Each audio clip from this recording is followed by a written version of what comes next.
Hello everyone, I hope you're doing good. If yes, that's great. Thank you for clicking on this video, and thank you for watching my previous videos, my previous parts of CUTPG important concepts, and thank you for being on my channel. And today we'll talk about stats and research, and it is a late night session, so which means कोई भी अगर session late night होता है तो उसका मतलब ये होता है कि वो topic बहुत ही important है, and that is why it is late night session, because this topic is extremely important, and that is why it is gonna be extremely important. If you give me few minutes, please, few minutes of this video, then I will adjust my mic. I hope you can hear me properly, and I will adjust my mic. Just give me a few minutes. I'm adjusting my mic. I'm gonna be there soon, and today we will talk about research and stats. Okay, I'm sorry for the mic disturbance. I'm really sorry for the mic disturbance, but today we will talk about research and stats.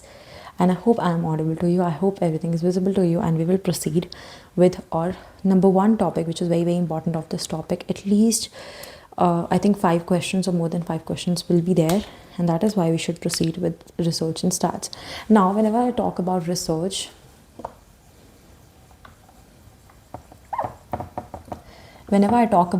why do we need research? What is the importance of research? Now, it is a late night session. I'm also putting efforts. I want you to put efforts also, and you can see how tired I am, but I'm still showing up. So what is research? What do you think about research? What comes to your mind when I talk about research? ठीक है, तो it is a systematic organized investigation aimed at discovering new information. So when you have to discover new information, organize information, discover new information, when you have to solve a problem, we have research for that. We have research for organizing, discovering new information, and solving a problem, and that is why it plays a very, very important role, right? And that is why it plays a very, very important role, right? It is also important for observation, collection and analysis. So when you have to observe something, when you are observing something, when you're doing analysis, it is important for that, and collection of data, because in order to collect data, in order to organize and observe and analyze and discover new information, you will have to do research. Without research, you will not be able to do that. So the most important part of research is basically your observing, analysis and collection. Why do we do research? We do research because we have to understand कि अगर हम कुछ भी चीज़ कर रहे हैं तो उसके पीछे हम कुछ एविडेंस लेके आएंगे, कुछ एम्फिरिकल हमारे पास डेटा होगा, कोई साइंटिफिक डेटा होगा. उसके बिना हम ये प्रूव नहीं कर सकते कि जो बेंजोडायज़ेपिन है या कोई और आपकी दवाई है, जो आपकी हीरोइन है, वो बुरी होती है हेल्थ के लिए, ठीक है, जो आपका अल्कोहल है वो आपको, आपकी लिवर को अफेक्ट करती है. जो हम चीज़ें क्लेम करते हैं वो हम रिसर्च और थ्योरी से क्लेम करते हैं, इसलिए हमारी रिसर्च करना इज़ इनएविटेबल इन साइकोलॉजी. इसलिए रिसर्च करना is inevitable in psychology. It is important in psychology just because we do research and we come to a conclusion. Without research, we cannot come to a conclusion, right? So it involves a structured process of posing questions, testing hypotheses. So here we pose questions. We pose questions. We have hypothesis. We pose questions, we have hypothesis. We pose questions and we have hypothesis. हमारे पास questions होते हैं, हमारे पास hypothesis होता है, ठीक है, हमारे पास questions होते हैं, हमारे पास hypothesis होता है, जिसकी वजह से हम research करते हैं. Without हम posing a question, we cannot do research. Without posing a question, we cannot do researches, and that is very, very easy. So posing a question is very, very important for any research. Any research के लिए you pose a question. One question can come to your mind that why cannot we consume alcohol? Why is it so bad for our liver? तो ये question mind में आया, उसकी वजह से हमने हाइपोथेसिस फॉर्म किया, हमने चीज़ें अंडरस्टैंड करनी शुरू करी कि अगर हमने बहुत ज़्यादा स्मोक किया, अगर हमने बहुत ज़्यादा कुछ भी किया जो हमारी हेल्थ को अफेक्ट करे, तो हम पहले क्वेश्चन पे आते हैं. We come to a question. Without coming to a question we can not do research, because research का पर्पस फाइंड करने के लिए क्वेश्चंस को फिगर आउट करना बहुत ही इंपॉर्टेंट है. That is why research is very, very important, because we have a question, and because of a question we have a research, and you have to understand this thing. Everything is given to you on your screen. All you have to do is note down, right? Everything is given to you. You cannot study without making notes. So even if there are less days, there are less than 7 days, you have to make notes. Okay, try to make notes. I'm adjusting my mic. Hold on. I'm sorry, my mic was touching my neck. Okay, now I hope it is clear to you. I hope you have understood research and I hope everything is audible to you. Now we will talk about characteristics. So there are few characteristics, and when we're talking about research, we have to go through few characteristics. We'll talk about sampling later. ठीक है, sampling एक part आता है, will talk about this later. ठीक है, I am just telling you if we do not discuss it right now because video can be too long and it is a separate topic, and that is why do not have to freak out. We will discuss it tomorrow, और maybe will discuss it in this video only, but it will take a lot of time, so don't worry, we'll discuss in the video only. But I'm not really sure, so I'm telling you, if I do not talk about sampling, you wait for it. Now there are some characteristics that we have to talk about. ठीक है, तो we have some characteristics that we will talk about of research. We will move to stats, but first, in order to understand statistics, we have to move to research, and we'll talk about statistics. So we have some stats that we will go through, right? Sorry, we have some characteristics that we will go through.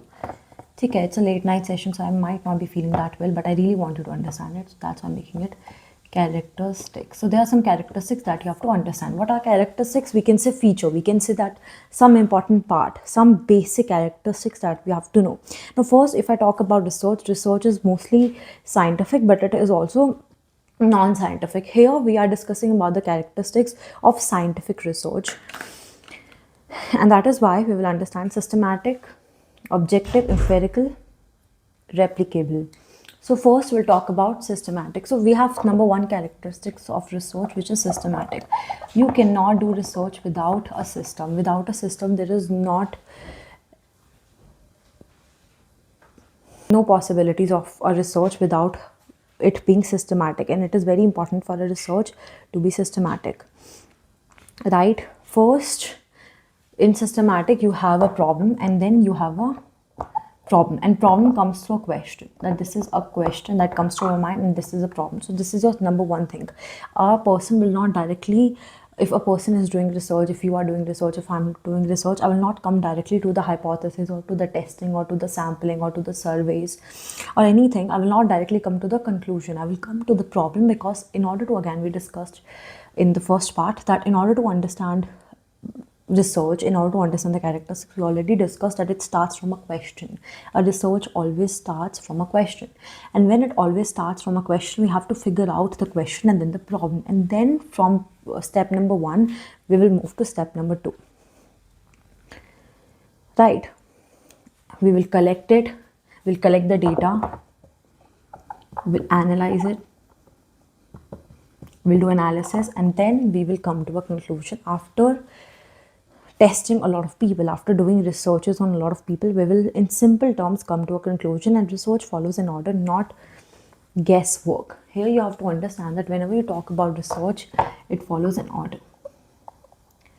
It always follows an order. Research is always important, and why it is important? Because एक order को follow करती है.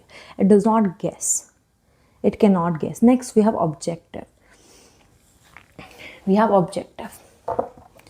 Now, if I talk about the second thing, which is objective, this is your second characteristics. But when you think about the word objective, what comes to your mind? Objective means subjective. When we say it is a subjective feeling, right? You know, music choice is subjective. When we say subjective, it means it can vary from person to person, and people can have their own music taste. People can have their own preferences, can have their own opinion on music. Some people do not like Taylor Swift, some people do. Some people do not like Indian singers, Indian music, but I love Indian music, and if other person is not agreeing with it, I would just simply say that ये subjective है, because सबकी opinion different होती है. Subjective कोई भी चीज़ हो तो, because subjective होती है वो.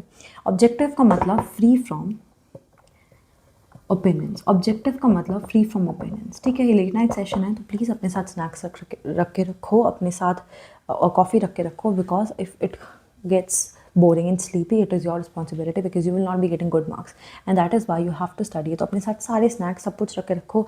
प्लीज़ ऐसे रूम में बैठो जहाँ पे वॉशरूम पास हो, ताकि आपको आलस ना आए, आपका फोकस नहीं बिगड़े, आप आउट ऑफ फोकस ना आ जाओ, आपका जो है पढ़ाई मिस ना हो. I am quite serious in this video because I know that you have less than a week. I am not even kidding. So objective क्या होता है? सब्जेक्टिव का मतलब मैंने बताया, म्यूजिक टेस्ट डिफरेंट हो सकता है, फूड टेस्ट डिफरेंट हो सकता है, तो सबकी अपनी ओपिनियन प्रेफरेंसेस होती है, अपनी ओपिनियन होती है, अपनी खुद की सब्जेक्टिव फीलिंग होती है. ठीक है, और बहुत सारी चीज़ों पे हो सकते हैं, म्यूज़िक टेस्ट पे हो सकते हैं, क्लोथ चॉइस पे हो सकते हैं, ड्रेसिंग सेंस पे हो सकती है। तो every one has their own opinion, own preferences, own biasness, सब कुछ अपना होगा, ठीक है। अपनी ओपिनियन, अपनी सजेशन, अपनी एडवाइस, सब कुछ अपना होगा, ठीक है। Opinions, free from opinions.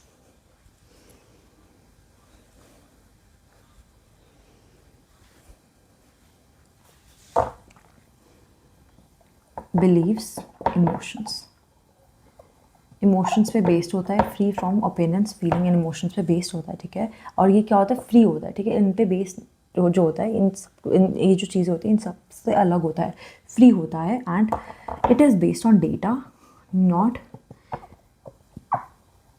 Okay. अगर मैं बोल रही हूँ कि जो अल्कोहल है,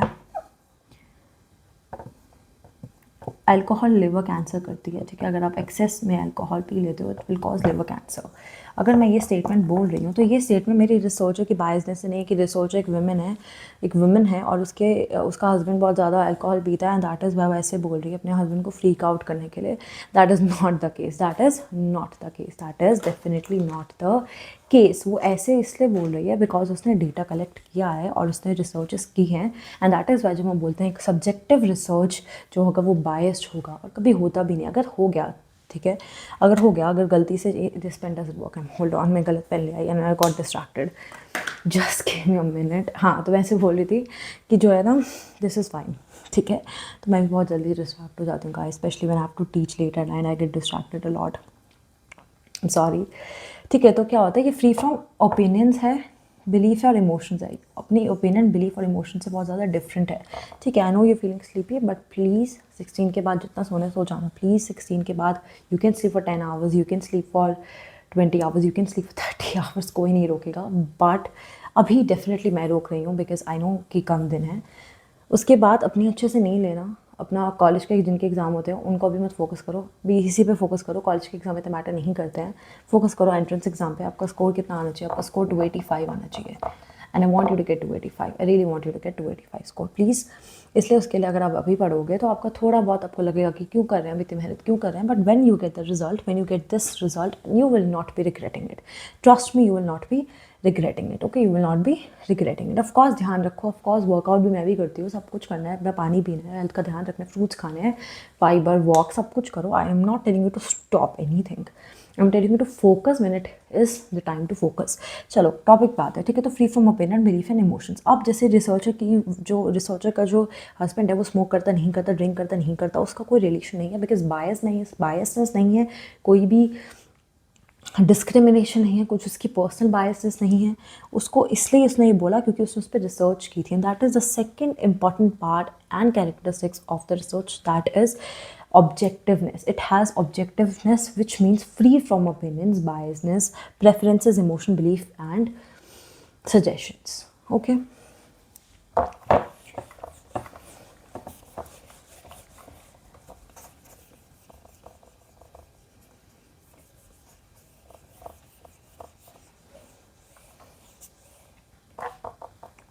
Now the third one is empirical और रिसर्च ना, जो हमने सेकंड पढ़ा ऑब्जेक्टिव, वो फैक्ट्स पे भी बेस्ड होती है।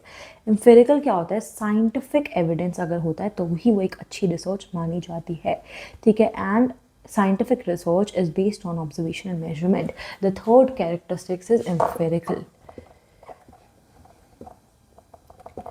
Empirical means scientific. अगर रिसर्च साइंटिफिक नहीं है देन व्हाट्स द पॉइंट। इसलिए रिसर्च को एक साइंटिफिक होना बहुत ही इंपॉर्टेंट है।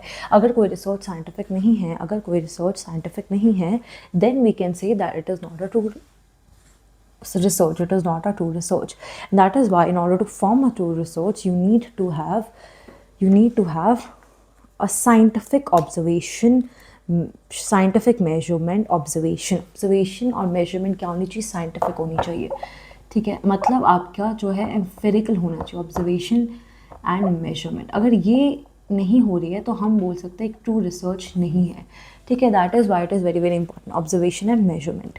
इसमें आपका test score, observation, experiment, surveys आते हैं। तो इसमें क्या आता है? एक्सपेरिमेंट, जो हम आगे पढ़ेंगे, ठीक है। Experiments, surveys, hold on, surveys आते हैं आपके, एक्सपेरिमेंट्स आते हैं आपके, ऑब्जर्वेशन आती है, ठीक है, आपकी रियल एविडेंस होता है ऑब्जर्वेशन, ठीक है, और सर्वे और टेस्ट स्कोर्स। तो हम ले लेते हैं टेस्ट स्कोर्स और ऑब्जर्वेशन, ठीक है, ये आपकी इंक्लूड होती हैं, ये आपकी इंक्लूड होती हैं, ठीक है।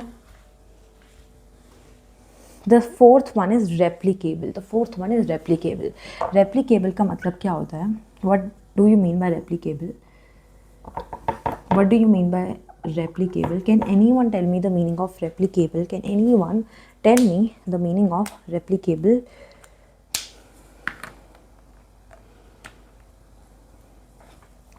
REPLICABLE, रेप्लीकेबल एक साइंटिफिक स्टडी होती है, ठीक है, जिसमें रिपीट होती हैं चीज़ें। अगर चीज़ें रिपीट नहीं होती कोई पॉइंट ही नहीं है, ठीक है। तो इसका मतलब क्या होता है, scientific study should be repeatable, repeatable होनी चाहिए, ठीक है, रिपीटेबल होनी चाहिए। जो अनदर रिसर्चर है, इसका मतलब क्या होता है, जो अनदर रिसर्चर है, अगर कोई स्टडी हुई है, ठीक है, अगर कोई स्टडी हुई है, अगर मुझे कुछ फाइंड करना है अल्कोहल के बारे में, या कोई भी कॉफ़ी आपका जो है, आपका कॉफ़ी डोपामिन डिक्रीज़ करती है, आपका मूड को अच्छा करती है, आपके जो स्वीट्स हैं, जो डिज़र्ट्स हैं, जो आइसक्रीम्स हैं, वो आपके मूड को अच्छा करता है, आपके सेरोटोनिन को बढ़ाते हैं, डोपामिन को बढ़ाते हैं, सॉरी, सेरोटोनिन तो मूड के लिए वैसे होता है, डोपामिन तो रिवॉर्ड और प्लेजर के लिए होता है, तो प्लेजर को बढ़ाते हैं। आपके जो आपकी आइसक्रीम है वो प्लेजर को बढ़ाती है। अगर मुझे आगे ये करना है तो मैं क्या करूँ, अगर कोई और रिसर्चर भी हो वो सेम टूल्स का यूज़ कर पाए, ठीक है, मतलब रिपीटेबल हो, रिपीटेबल हो, ठीक है, वो जो है अनदर रिसर्चर जो है वो सेम चीज़ों का यूज़ कर पाए,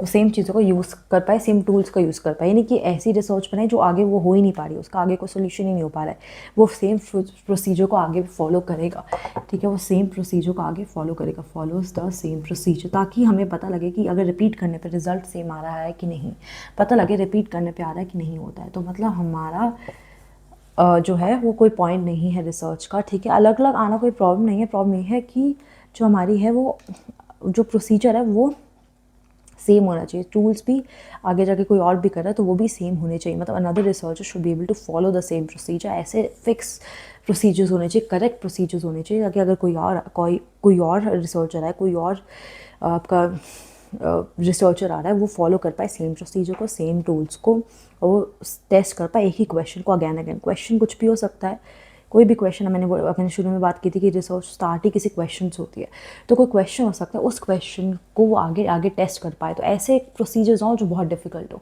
ऐसे टूल्स ना हो यूज़ हों जो अगला कोई रिसर्चर है जो इतना अच्छा नहीं है रिसर्च करने में, जो बिगिनर है वो ना यूज़ कर पाए। रिसर्च रिपीटेबल होनी चाहिए, क्वेश्चन आपका ऐसा होना चाहिए जो सबके लिए बना हो, ठीक है, और क्वेश्चन जो है, क्वेश्चन को ऐसे बनाओ कि वो सेम जो क्वेश्चन है वो रिपीट हो सके, दोबारा टेस्ट हो सके, and that is replicable. The scientific study should be repeatable, जो भी साइंटिफिक स्टडी है वो रिपीटेबल होनी चाहिए। If it is not repeatable there is no point of it. And now we talked about 4 characteristics, we talked about empirical, scientific, empirical, replicable, we talked about, this is scientific, empirical का मतलब scientific, replicable का repeatable, objectivity का मतलब different opinions जो होती हैं उनसे bias ना हो, वो उनसे affect ना हो, अपनी opinion अपने पास रखो, जो research work कर रहे हो, कुछ भी काम कर रहे हो, वो आपका डेटा पे बेस्ड हो, रिसर्चर की बायसनेस पे, रिसर्चर की ओपिनियन बिलीफ पे बेस्ड ना हो, उसके इमोशंस पे बेस्ड ना हो। कोई भी डेटा आप जो कर रहे हो वो किसी के इमोशंस पे बेस्ड नहीं होना चाहिए। एंड ऑब्जेक्टिविटी हमारी हो गई, ठीक है, ऑब्जेक्टिव होना चाहिए हमारा, और हमारा क्या होना चाहिए, सिस्टमैटिक, सिस्टम के हिसाब से चलना चाहिए। अब हम बात करते हैं goals of research. Let's talk about goals of research.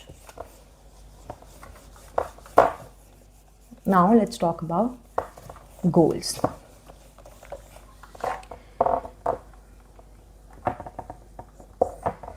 Goals of research, ठीक है, goals of research. Now will talk about the basic important goals. सबसे पहला आपका आता है डिस्क्राइब फिनोमेना। कोई भी फिनोमेना उसको डिस्क्राइब करने का गोल होना चाहिए। गोल मतलब कोई ऐसा चीज़ जो इसको पूरा कर रहा है, मतलब ये जो है इसी के लिए बना है, ठीक है, गोल पूरा होना चाहिए। गोल है इसके लिए, क्या होता है, पॉइंट क्या है, बेसिकली किसी चीज़ को करने का पॉइंट क्या है, ठीक है, मैं क्यों कर रही हूँ, मैं क्यों कर रही हूँ रिसर्च, मैं नहीं करती, क्या होगा रिसर्च करने से। तो ये जो क्या होगा वाला क्वेश्चन आता है आपके माइंड में, वो इसी की वजह से आता है क्योंकि ये हमारी चीज़ है, इसकी वजह से हम रिसर्च को करते हैं। गोल्स, व्हाट आर गोल्स, ठीक है, गोल्स क्या होते हैं, गोल्स क्या होते हैं, आपके पॉइंट, किसी चीज़ को हम कर रहे हैं तो हमारा उसका मोटिव क्या है, एंड में क्या होगा, ठीक है। क्यों हो रहा है, वो क्यों कर रहे हैं, वो आपके गोल्स होते हैं। अब सबसे पहला गोल जो है वो डिस्क्राइब। आप किसी भी चीज़ को, पहले हमने बहुत बड़ी चीज़ अभी बोल चुके हैं वीडियो में कि हम सबसे पहली चीज़ के बारे में बात करते हैं क्वेश्चन। हमेशा रिसर्च जो स्टार्ट होती है किससे स्टार्ट होती है, क्वेश्चन से स्टार्ट होती है कि अल्कोहल क्या बुरा है, अगर बुरा है तो क्यों है, और उसके बारे में एविडेंस। अभी हमने एम्पेरिकल के बारे में पढ़ा, मतलब एविडेंस आएगा तो ही पता लगेगा। उसकी वजह से हम सर्वे कर सकते हैं, बहुत सारी चीज़ें कर सकते हैं, मेडिकल टेस्ट कर सकते हैं, कुछ भी जो हम करेंगे वो हम किसी क्वेश्चन से स्टार्ट करेंगे। तो वो first we will describe, first we will describe. पहले हम क्या करेंगे, पहले हम डिस्क्राइब करेंगे, ठीक है। कोई भी फिनोमेना होगा उसको डिस्क्राइब करने की कैपेबिलिटीज रिसर्च में होनी चाहिए, ठीक है। That is why it is very very important. So सबसे पहले you have describe, then you have explain. सबसे पहले हमने डिस्क्राइब कर दिया, उसके बाद हमने क्या किया, उसके बाद हमने एक्सप्लेन किया कि अब ये हो क्यों रहा है, उसका क्या रीज़न है, एक्सप्लेनेशन क्या है उसकी। ये हमारी सेकेंड चीज़ हो गई। थर्ड चीज़ हमारी हो गई प्रिडिक्ट। अब हम आउटकम्स को प्रिडिक्ट करते हैं, ठीक है, हम आउटकम्स को प्रिडिक्ट करते हैं। अगर हम आउटकम्स को प्रिडिक्ट ही नहीं कर सकते तो हमारी रिसर्च का पॉइंट क्या है। हमारी रिसर्च का पॉइंट यही है कि हम आउटकम्स को प्रिडिक्ट कर पाएँ।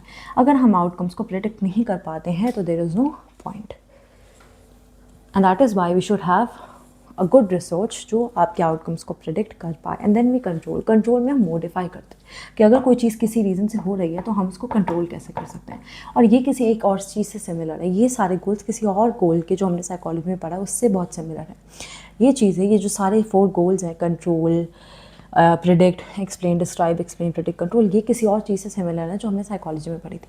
क्लिनिकल असेसमेंट से बहुत ज़्यादा सिमिलर है। क्लिनिकल साइकोलॉजी के बहुत सारे ऐसे गोल्स होते हैं, थेरेपी के बहुत सारे ऐसे गोल्स होते हैं जो हमने पढ़ा। तो रिसर्च और थेरेपी के goals quite similar.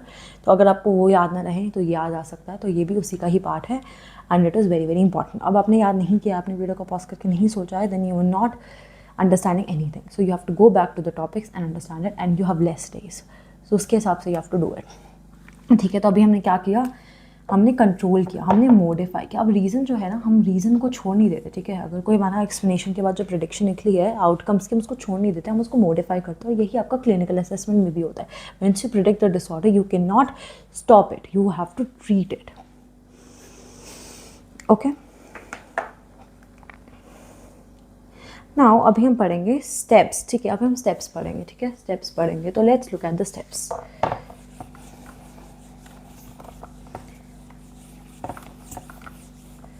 Let's look at the steps. Number 1, identifying step number 1, identifying the research problem,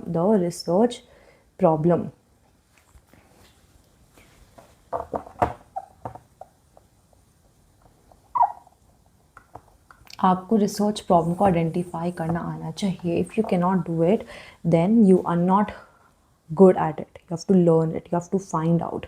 इसलिए ये सबसे ज़्यादा इंपॉर्टेंट होता है, और इसलिए स्टेप नंबर 1 यही होगा। स्टेप नंबर 1 यही होगा कि पहले you have to identify the research problem, ठीक है। जैसे stress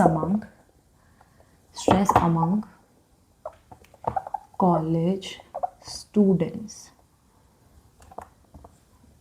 during exams. Now here you can see, I hope the lighting is good, I hope you can see it clearly, ठीक है। तो जो हमारा स्ट्रेस होता है अमंग साइकोलॉजी स्टूडेंट्स, कोई भी आपका फील्ड है उसमें आप कॉलेज में उसको पढ़ रहे हो, आप उसको स्ट्रेस है क्योंकि आपके एग्ज़ाम्स आने वाले हैं, आपके एग्ज़ाम्स हैं बहुत ही क्लोज, तो आपको उसका स्ट्रेस रहेगा, ठीक है।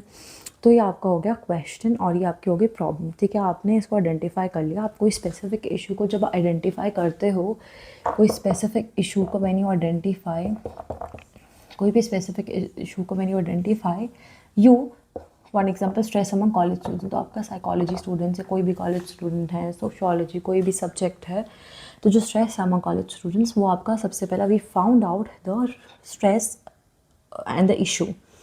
So first we found out the issue. If you're not able to find out the issue, you have to think about something that you want to work on. That is why it is very important for all the researchers to find something, to start from something. If you do not have anything to start from, there is no point. And that is why if you are a researcher, you have to be curious all the time, and you have to think about the real life examples all the time.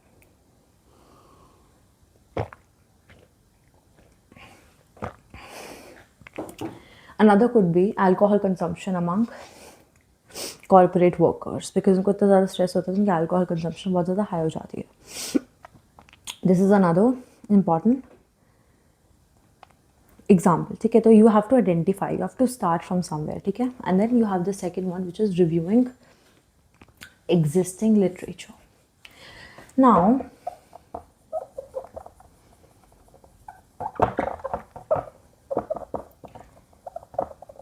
literature.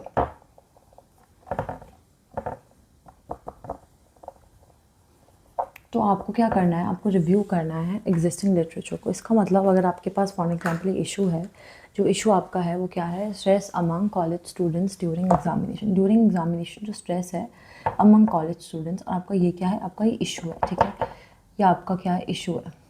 तो when this is your issue, you have to look at the theories, you have to look at the research works that have been published regarding this issue. तो कोई भी issue है, for example psychology का कोई issue है, किसी disorder पे you want to work on, तो आप क्या करोगे, आप रिव्यू करोगे जो उस पर बहुत ज़्यादा स्टडीज़ हुई हैं. तो जो ऑलरेडी स्टडीज़ हो चुकी हैं उसको रिव्यू करोगे, इन स्टडीज़ के बारे में यू विल फोकस ऑन. ठीक है, you will focus on the studies which have already talked about these issues. तो वो लिटरेचर्स, वो प्रीवियस स्टडी वर्क्स जो होते हैं, वो रिसर्च वर्क जो बड़े बड़े लोगों ने पब्लिश किए होते हैं, उनको you have to study. Because उसके बिना you will not be able to identify the pattern, you will not be able to identify the gaps जो आपके आ रहे हैं रिसर्च में.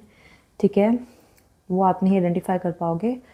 And avoid repeating the same work. May be आप उनको copy नहीं करना चाहते, मे बी उन्होंने कुछ और बोला, आप उससे थोड़ा अलग करना चाहते हो, तो इधर क्या करते हो आप, ये इसलिए करते हो because avoid repeating the same work, इसलिए आप करते हो. ठीक है, ऐसे नहीं कि कॉपी करना बुरा है, बट फिर फ़ायदा क्या, अगर दोनों रिसर्च एक ही चीज़ को बोले तो आप उसको इसलिए भी पढ़ते हो, बिकॉज आप क्यूरियस होते हो. बट ये पढ़ना बहुत ही ज़्यादा इंपॉर्टेंट है to identify the gaps. Maybe उस रिसर्च में कुछ चीज़ें डिस्कस नहीं करी जो आप उसको पिक कर सकते हो कि इस पेपर में 2016 में चीज़ें डिस्कस नहीं की और उसके बाद ये चीज़ें कभी डिस्कस नहीं हुई. तो I can do it in my research work and I can be popular and I can work on it.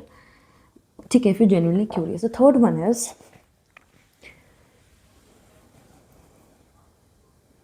the third one, which is the most important one, is formulating the research question or hypothesis. Now, third one is when you formulate hypothesis. Now, when you have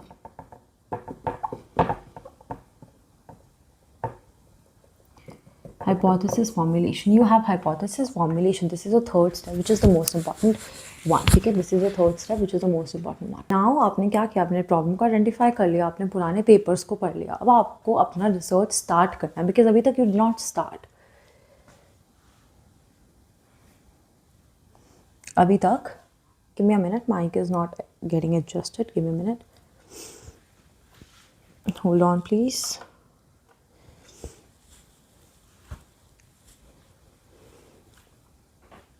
Just give me a minute.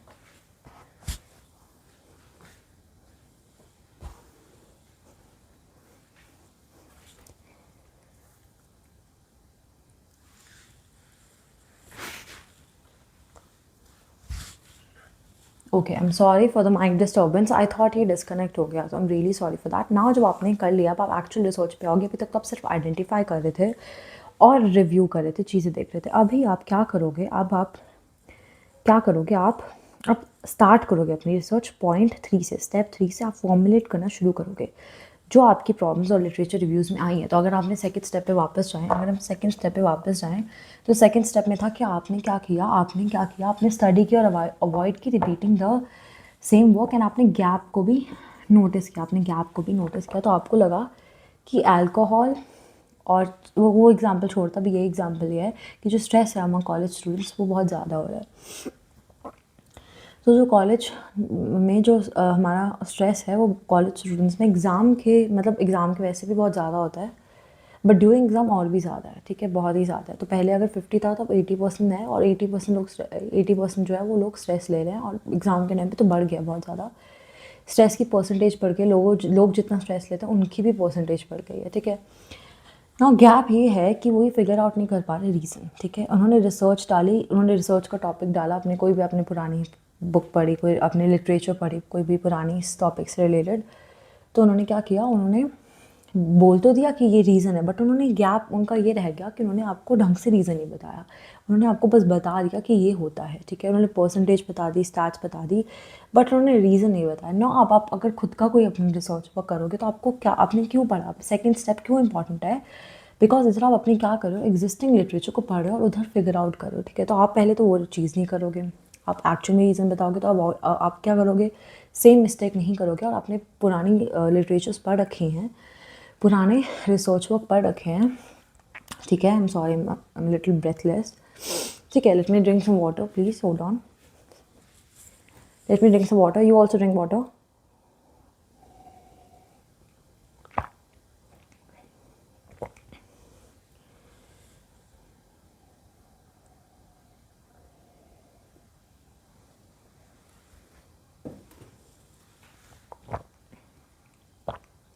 Okay, sorry, I was quite breathless, really sorry। तो मैं ये बोल रही हूँ कि अगर कोई gap app है तो आप सेकंड पॉइंट को इसलिए पढ़ते हो कि पुरानी लिटरेचर में कोई गैप है तो आप उसको अवॉइड कर सकते हो, आप वो सेम मिस्टेक नहीं करोगे, आप वो स्टडीज़ को और बेटर करोगे। इसलिए आप क्या करते हो, अपनी रिसर्च वर्क में वो चीज़ नहीं करते हो, आप अपना रिसर्च वर्क थर्ड स्टेप से स्टार्ट कर देते हो, ठीक है, विच इज़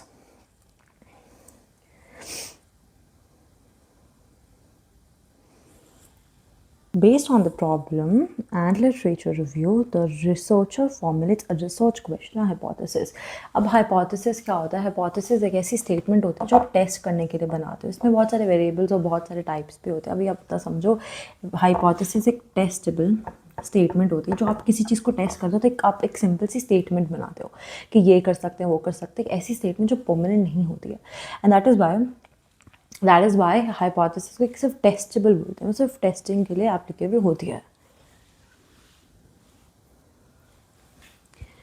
ठीक है। तो अभी टेस्टेबल हो गई, ठीक है। अब आपकी टेस्टेबल स्टेटमेंट आप फॉर्मुलेट कर, तो आपका हो गया इसी के अंदर, इसी के अंदर आपका एक रिसर्च क्वेश्चन आता है, ठीक है। आपका रिसर्च क्वेश्चन आता है जो आपका पुराने गैप जो भी होगा, जो लिमिटेशन होगी पुराने लिटरेचर, पुराने आपके रिसर्च वर्क में, वो लिमिटेशन आप ट्राई करोगे कि मैं अपने रिसर्च वर्क में वो सेम गलतियाँ ना करूँ, ठीक है, जो मैंने बहुत सारे लिटरेचर में देखी हैं, मैं उससे थोड़ा हट के करूँ, जिसमें मेरी पुरानी मिस्टेक्स जो हो रही हैं, जो बहुत टाइम से हो रही हैं, लोग नहीं कर पा रहे उसको फिगर आउट, मैं टाइम लेके उसे फिगर आउट करूँ, ठीक है। इसलिए पढ़ना बहुत इंपॉर्टेंट है। आपका रिसर्च क्वेश्चन आता है इसमें आपका, ठीक है, इधर आपका रिसर्च क्वेश्चन आता है, ठीक है, जिसकी वजह से आप क्या करते हो, एक हाइपोथेसिस बनाते हो जो एक टेस्टेबल स्टेटमेंट होती है, ठीक है, जो एक टेस्टेबल स्टेटमेंट होता है, एक प्रिडिक्शन होता है, ठीक है, प्रिडिक्शन होता है एक रिसर्च क्वेश्चन मान लो, हाइपोथेसिस को एक टेस्टेबल प्रिडिक्शन स्टेटमेंट मान लो। तो आपने बोल दिया students who practice mindfulness will report lower stress level. पुरानी रिसर्च में ये नहीं बोला था, आपने बोल दिया, आपने क्या बोल दिया, माइंडफुलनेस, बट क्या पुरानी रिसर्च में था, नहीं, पुरानी रिसर्च में रीज़न नहीं था और कुछ भी उसका कंट्रोल भी नहीं था, उसको मॉडिफाई करने का कोई ऑप्शन भी नहीं था। आपने क्या किया, आपने उसको फिगर आउट किया कि पुराने में तो नहीं था, अब मैं कुछ अलग से करती हूँ, मैं कुछ हटके करती हूँ, और मैं बोलती हूँ कि माइंडफुलनेस जो है हेल्प्स, माइंडफुलनेस जो है हेल्प करती है, मैं अलग से करती हूँ, क्योंकि मैं, अगर कोई मेरी रिसर्च वर्क पढ़ेगा, ठीक है, कोई मेरा रिसर्च पढ़ेगा तो उससे लगेगा कि मैंने कुछ हटके किया है, एंड दैट इज़ वाई आप पुराना पार्ट पढ़ते हो, फिर नए पार्ट में आप क्या करते हो, एक टेस्टेबल प्रेडिक्शन लेके आते हो, एक हाइपोथेसिस बनाते हो। टाइप्स अभी नहीं पढ़ेंगे, सिर्फ इतना समझ लो कि ऐसी स्टेटमेंट जो परमानेंट नहीं होती, जो सिर्फ टेस्ट करने के लिए होती है, ऐसी प्रिडिक्शन, और आप बोल देते हो कि ये हेल्प करता है, फिर आप उसको क्या करते हो, टेस्ट करते हो। तो this is your third one. Now fourth, designing the research design basically. अब आप फोर्थ क्या करते हो, रिसर्च डिज़ाइन पे वर्क करते हो। रिसर्च का क्या डिज़ाइन होना चाहिए, क्या फॉर्मेट होना चाहिए, उस पर वर्क करते हो, that is your fourth one, ठीक है, that is your fourth one. So what is fourth one, your designing the research. So here आप इस स्टेप में क्या करते हो, आप क्या करते हो, how the study will be conducted. तो आप इस रिसर्च डिज़ाइन में एक डिज़ाइन बनाते हो, फिगर आउट करते हो कि आपको करना कैसे है। तो आप कैसे कर सकते हो कि आप फिगर आउट करते हो इसमें कि how the study will be conducted. आप स्टडी कितने वे से कंडक्ट कर सकते हो, बट इधर आप फिगर आउट करते हो कौन सा आपकी स्टडी के लिए, आपके टॉपिक के लिए अच्छा और प्रॉपर रिसर्च वर्क है। तो how the study will be conducted. Now इधर you figure out how the study will be conducted. आप इधर फिगर आउट करते हो कि स्टडी कैसे कंडक्ट होगी। तो आपका जो रिसर्च वर्क है, मे बी उसके लिए सर्वेस चलें और सैम्पलिंग ना चले, मे बी क्वेश्चनर्स चलें और सर्वेस ना चले। तो ये तो इधर आपका एक रिसर्च डिज़ाइन होता है। आप रिसर्च को डिज़ाइन करते हो एक ऐसे तरीके से जिसमें आप फिगर आउट करते हो कि कैसे जो है स्टडी जो होगी वो फॉर्मुलेट होगी, कैसे मैं स्टडी को कंडक्ट कर सकती हूँ, कौन से मेथड से कर सकती हूँ। आप जैसे बोल दो कि मेरी स्टडी के लिए सर्वे विल बी ग्रेट, मेरी स्टडी के लिए सर्वे अच्छे रहेंगे। मे बी आप अग्री मत करो, मे बी आप चेंज करते रहो, बट इस स्टेज पे, इस स्टेप पे आप क्या करते हो, आप keep on trying with new methods कि मे बी अगर मैं कोई और मेथड ट्राई करूँ तो वो इससे बेटर हो। मे बी क्वेश्चनर बेटर हो सर्वे से, ठीक है, क्वेश्चन ज़्यादा बेटर हो। तो इधर आप फिगर आउट करते हो कि आपको किस तरीके से स्टडी करनी है।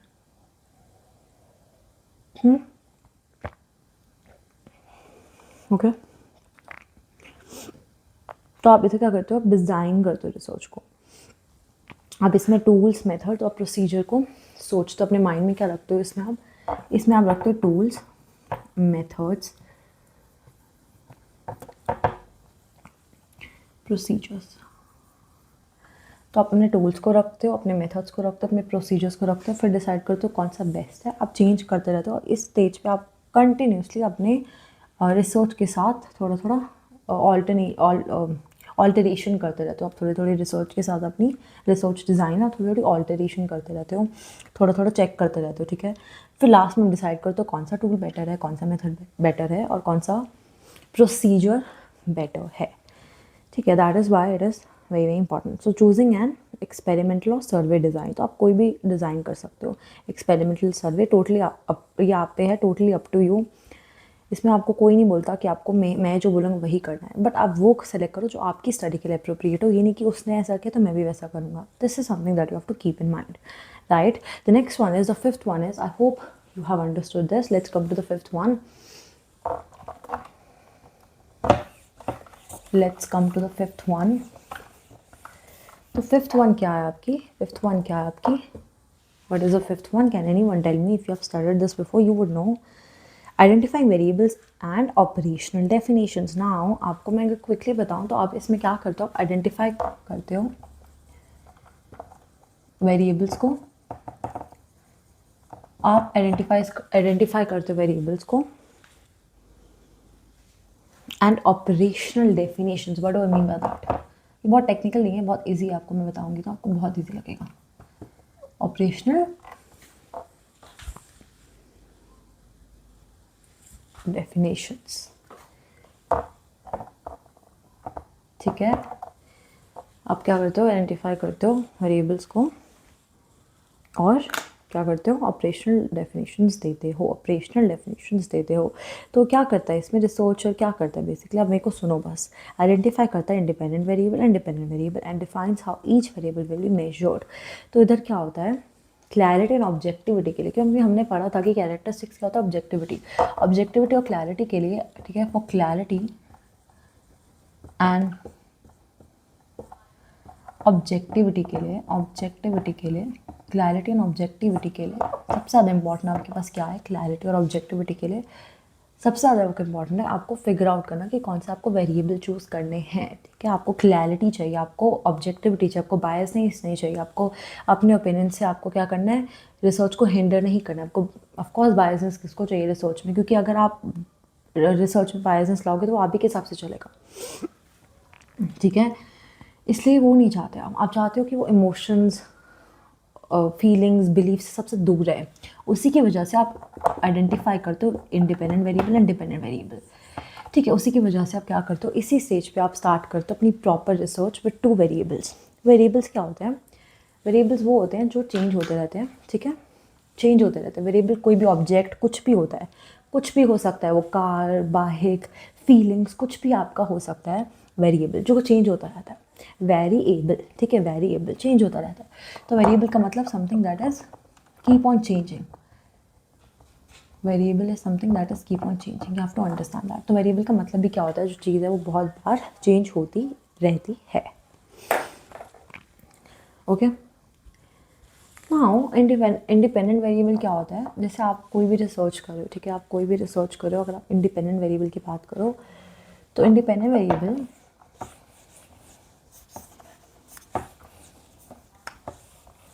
कोई भी, अगर आप रिसर्च कर रहे हो, अगर आप इंडिपेंडेंट वेरिएबल की बात करो तो इंडिपेंडेंट वेरिएबल जैसे मैं कर रही हूँ कॉफ़ी पे, मैं अपनी रिसर्च कर रही हूँ कॉफ़ी पे एंड स्ट्रेस पे, ठीक है, मैं अपनी रिसर्च कर रही हूँ कॉफ़ी एंड स्ट्रेस पे, मेरी रिसर्च किस पे है, कॉफ़ी एंड स्ट्रेस पे है। तो जब मैं बात कर रही हूँ कॉफ़ी मेरी इंडिपेंडेंट वेरिएबल होगी, बोलोगे क्यों, और ये मेरे डिपेंडेंट होगी, आप किसको क्यों बोल रहे हो, ये डिपेंडेंट है और ये इंडिपेंडेंट है, बिकॉज अगर मैं इंडिपेंडेंट वेरिएबल की बात करूँ तो ये क्या हो जाता है, ये इजीली मैनिपुलेट हो जाता है, ठीक है, ये कॉज होता है और ये अफेक्ट होता है, मतलब इंडिपेंडेंट वेरिएबल से आप किसी का अफेक्ट दे सकते हो और वो कॉज होता है, ठीक है। आप अगर कॉफ़ी का अफेक्ट देखना चाहते हो डीवी पे, तो अफेक्ट किस पे आया, आपके इंसान पे, और किस चीज़ से आ रहा है आपको, कॉफ़ी से किसी पे अफेक्ट आ रहा है, स्ट्रेस बढ़ सकता है, कम हो सकता है, we are not gonna get so much in do it right now, but all you have to understand is कि आपका डिपेंडेंट जो है वो इफेक्ट दिखाता है, आपको जो इंडिपेंडेंट है वो कॉज दिखाता है, एंड दैट इज़ वाई ये जो कॉज दिखाएगा तो मैनिपुलेट होगा। तो किसी को आप पार्टिसिपेंट को, एक ग्रुप को आप दे रहे हो 12 कप ऑफ कॉफ़ी और दूसरे ग्रुप को आप दे रहे हो 13 कप्स ऑफ कॉफ़ी, ठीक है, या आप मान लो 9 कप्स ऑफ कॉफ़ी, तो आप किसी ग्रुप को, आप 11 ग्रुप को, सॉरी, ग्रुप 1 को आप कितने दे रहे हो, 12 कप्स ऑफ कॉफ़ी दे रहे हो, और ग्रुप 2 को आप कितने दे रहे हो, 9 कप्स ऑफ कॉफ़ी, ओके। अगर आपको मुझे बताना पड़े कि आप मुझे, अगर मैं आपसे पूछूं कि क्या है इसमें डिपेंडेंट और इंडिपेंडेंट, आप क्लियरली बोलोगे कॉफ़ी इंक्रीज़ भी हो सकता है, डिक्रीज़ भी कर रहा है, तो मैनिपुलेशन ही तो, एक इंक्रीज़ करा, 12 कर दिया, 9 कर दिया, दोनों का साथ क्यों नहीं रखा, बिकॉज ऑफ कॉस्ट देखना है कि 9 लोगे तो कितना स्ट्रेस पड़ेगा, 12 कप ऑफ कॉफ़ी लोगे तो कितना स्ट्रेस पड़ेगा, तो कॉस्ट तो यही है ना, अफेक्ट वो है, cost independent, manipulation stress affect, इसको कोई मैनिपुलेट नहीं कर सकता, बिकॉज ये कैसे मैनिपुलेट होगा, उसको जितना स्ट्रेस होगा वो उतना होगा, ये मैनिपुलेट नहीं हो सकता, अगर होगा तो वो एक ट्रू रिसर्च नहीं होगी। तो अब हम किसकी बात करते हैं, हम फिफ्थ की बात कर रहे थे, जिसमें आप क्या करते हो, वेरिएबल को आइडेंटिफाई करना शुरू करते हो, और वो वेरिएबल आप टू चूज़ करते हो, इंडिपेंडेंट वेरिएबल और dependent variable, independent cause, manipulation, dependent effect, इससे ज़्यादा मैं आपको सिंपल नहीं कर सकती, ठीक है। और ये क्यों होता है, आपको ऊपर लिखा हुआ है, क्लैरिटी एंड ऑब्जेक्टिविटी की वजह से होता है।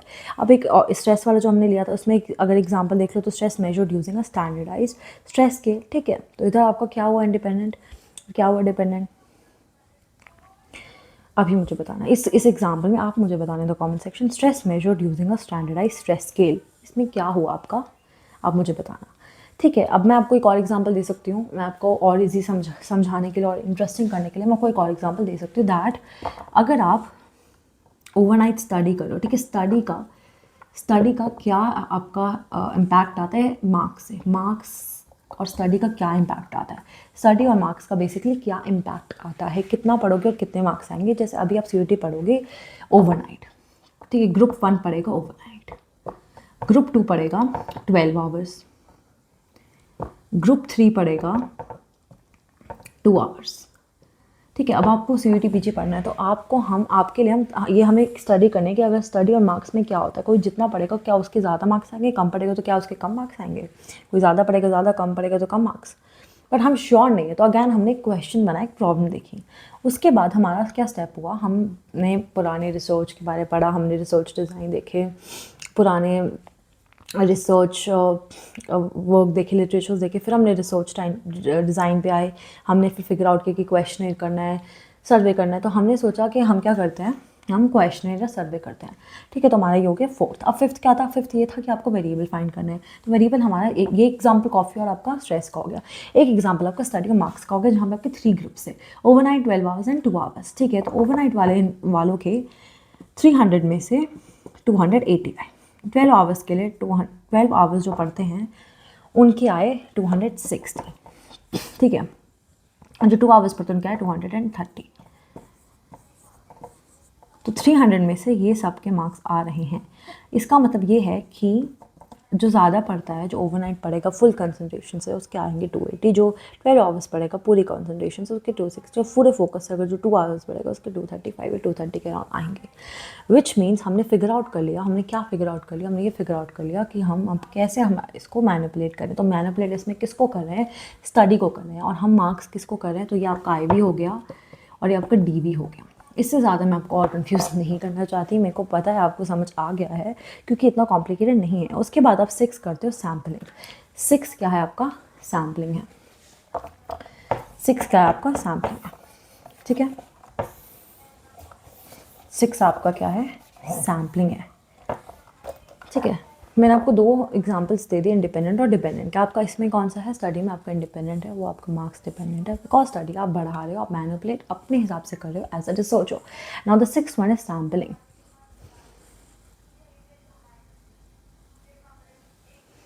सैम्पलिंग में आप क्या देखते हो कि पार्टिसिपेट में स्टडी कौन करेगा, ठीक है। Who will participate,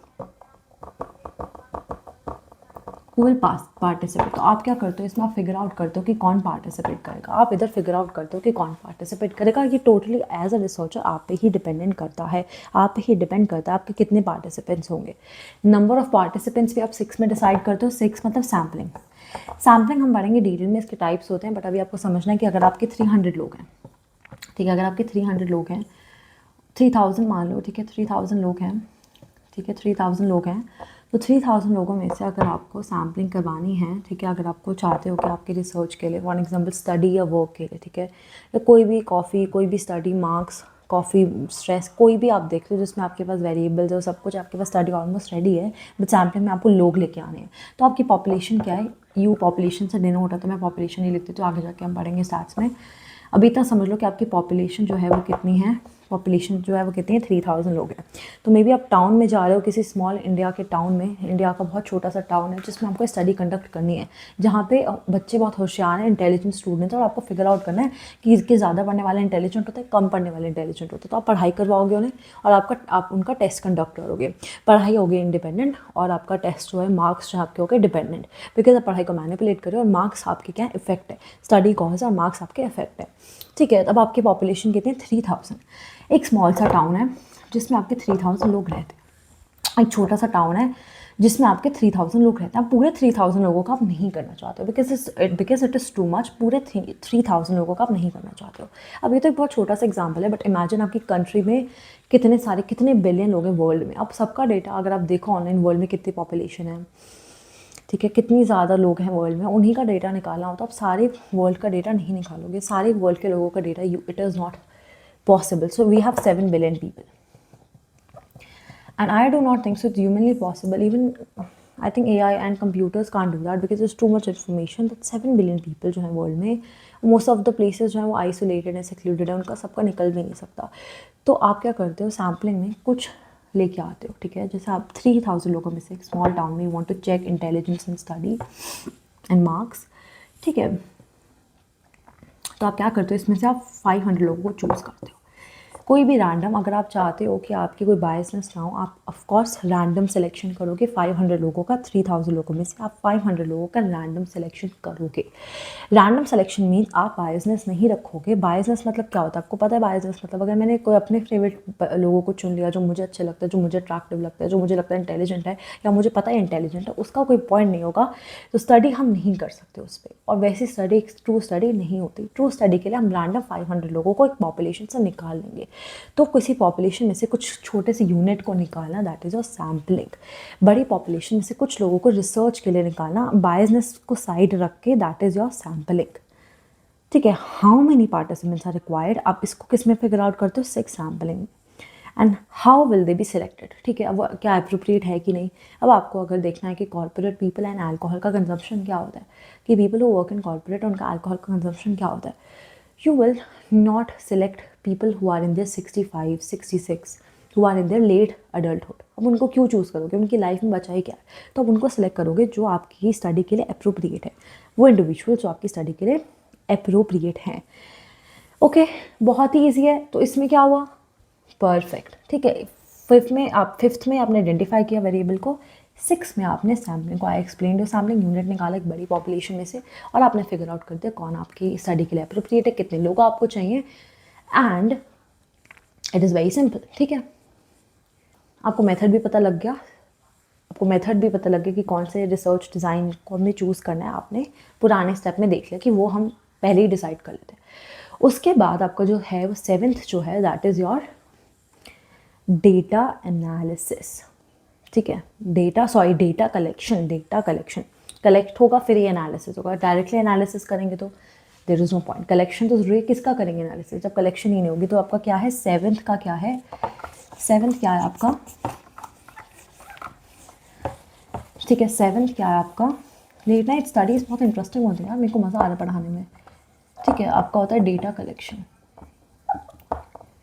data collection. और what is data collection, what is data collection according to you, आप कलेक्ट करते हो डेटा, बिकॉज एनालिसिस के लिए you have to collect, that is why you will collect the data, right, ठीक है, you will collect the data, data collection will be there, ठीक है।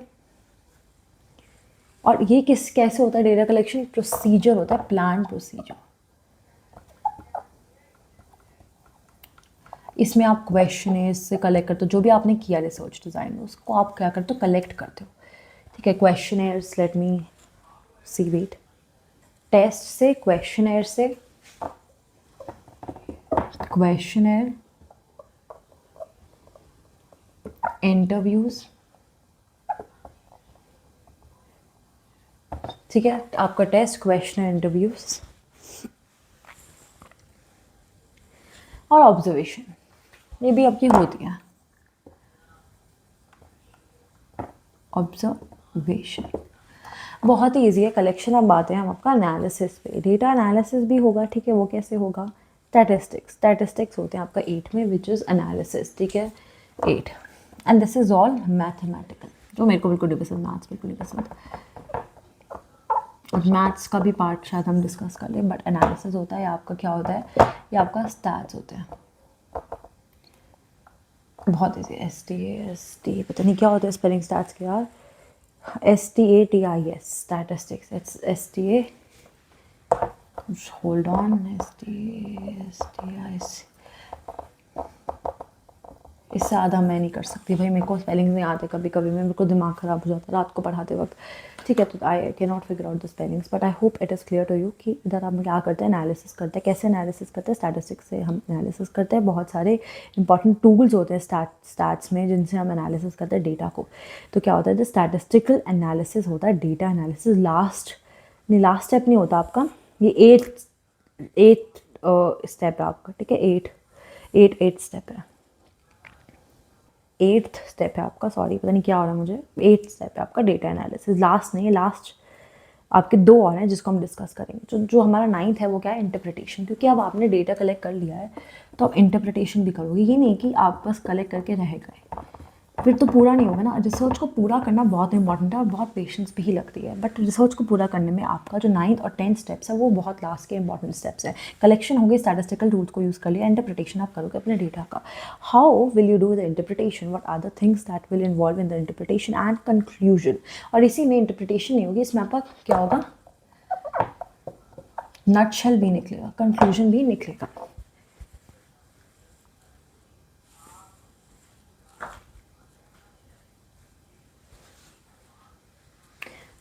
और क्या होता है इसमें कि ये है आपका रिजल्ट का मतलब क्या होता है,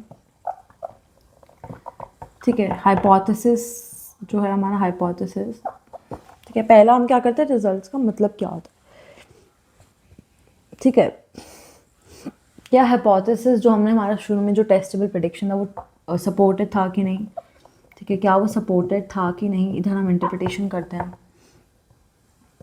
वो सपोर्टेड था कि नहीं, ठीक है, वो भी हम फिगर आउट करते हैं। हम बेसिकली क्या करते हैं, हम इंटरप्रेट करते हैं, ठीक है, इंटरप्रिटेशन बहुत ही इंपॉर्टेंट है, जिसमें हम सबसे पहले देखते हैं कि जो रिज़ल्ट है, ठीक है, क्या मतलब आया उसका, हाइपोथेसिस जो हमने शुरू में जो प्रेडिक्शन ली थी क्या वो सपोर्ट हुई है या वो रिजेक्ट हुई है। एंड जो थर्ड है, how is it related, how is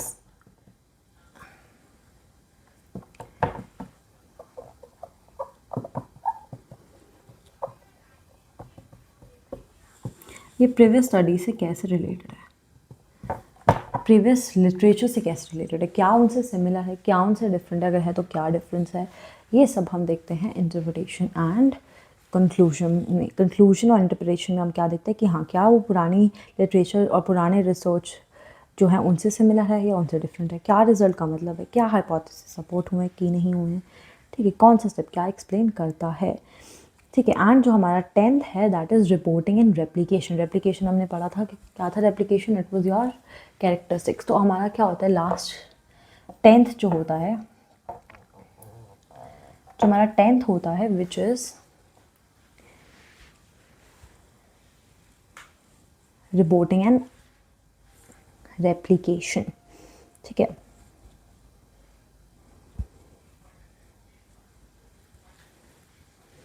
इधर क्या होता है आपका, मेरे को लिखने दो, ये लास्ट होता है, इसका मतलब आप क्या हो, अपनी रिसर्च को पब्लिश कर चुके हो, रिपोर्टिंग एंड अब आपकी रिसर्च को कोई आगे यूज़ करना चाहे, कोई आपकी रिसर्च को आगे जाके टेस्ट करना चाहे तो वो कर सकता है। This is your final thing, this is your final thing.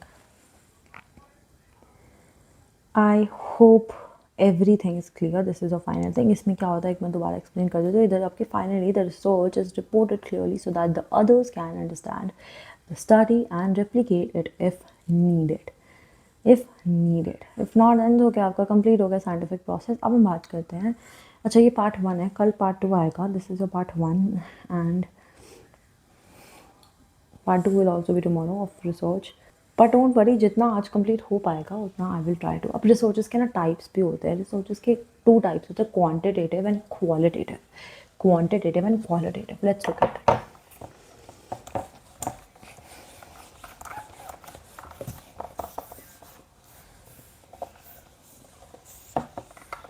चलो देख लेते हैं क्वांटिटेटिव एंड क्वालिटेटिव। सबसे पहले देखते हैं क्वांटिटेटिव।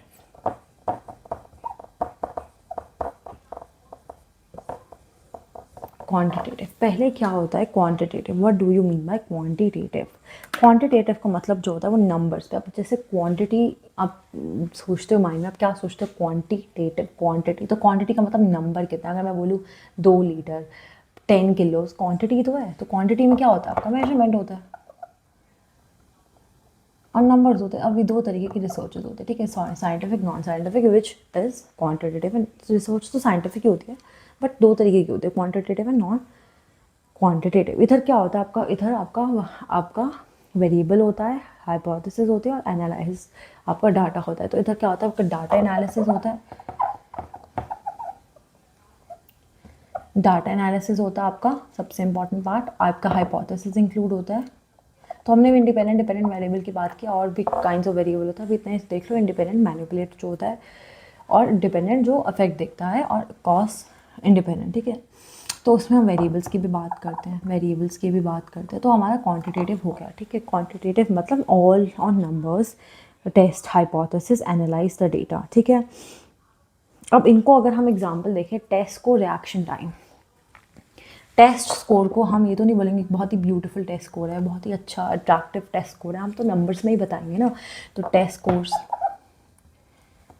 ठीक है, ये आपका जैसे स्कोर्स आपको चेक करने हैं, ठीक है, कि कोई भी एक एग्जाम्पल इसमें टेस्ट स्कोर आ रहा है आपका, ठीक है, as a dependent variable. Test को आई थिंक डिपेंडेंट वेरिएबल की तरह नहीं आएगा, क्योंकि उसको मैनिपुलेट तो कर नहीं सकते। रिएक्शन टाइम भी है, वो भी एक अच्छा एग्जाम्पल है आपका क्वांटिटेटिव का, बिकॉज अगैन रिएक्शन टाइम को भी नहीं हो सकता वो कितना फास्ट था कितना स्लो था, हम उसको टाइम ही बताएंगे कि हाँ 2 सेकेंड में उसने चीज़ की, इस सेकेंड को उसने 10 सेकेंड्स में किया।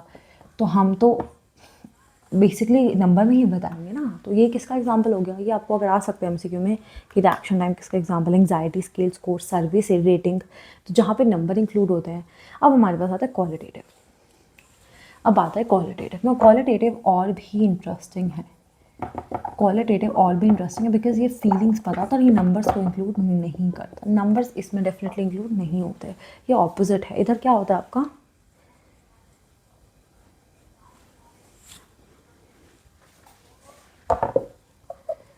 Meaning, experience, emotions.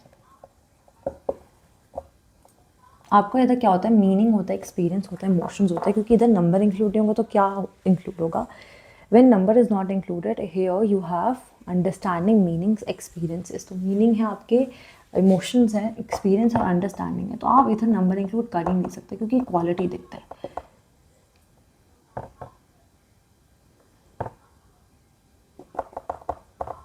तो इतना क्या करते हो, अभी तो मीनिंग इंक्लूड कर, मीनिंग एक्सपीरियंस और इमोशंस, और क्या करते हो, अंडरस्टैंड करते हो मीनिंग एक्सपीरियंस को, इमोशंस को।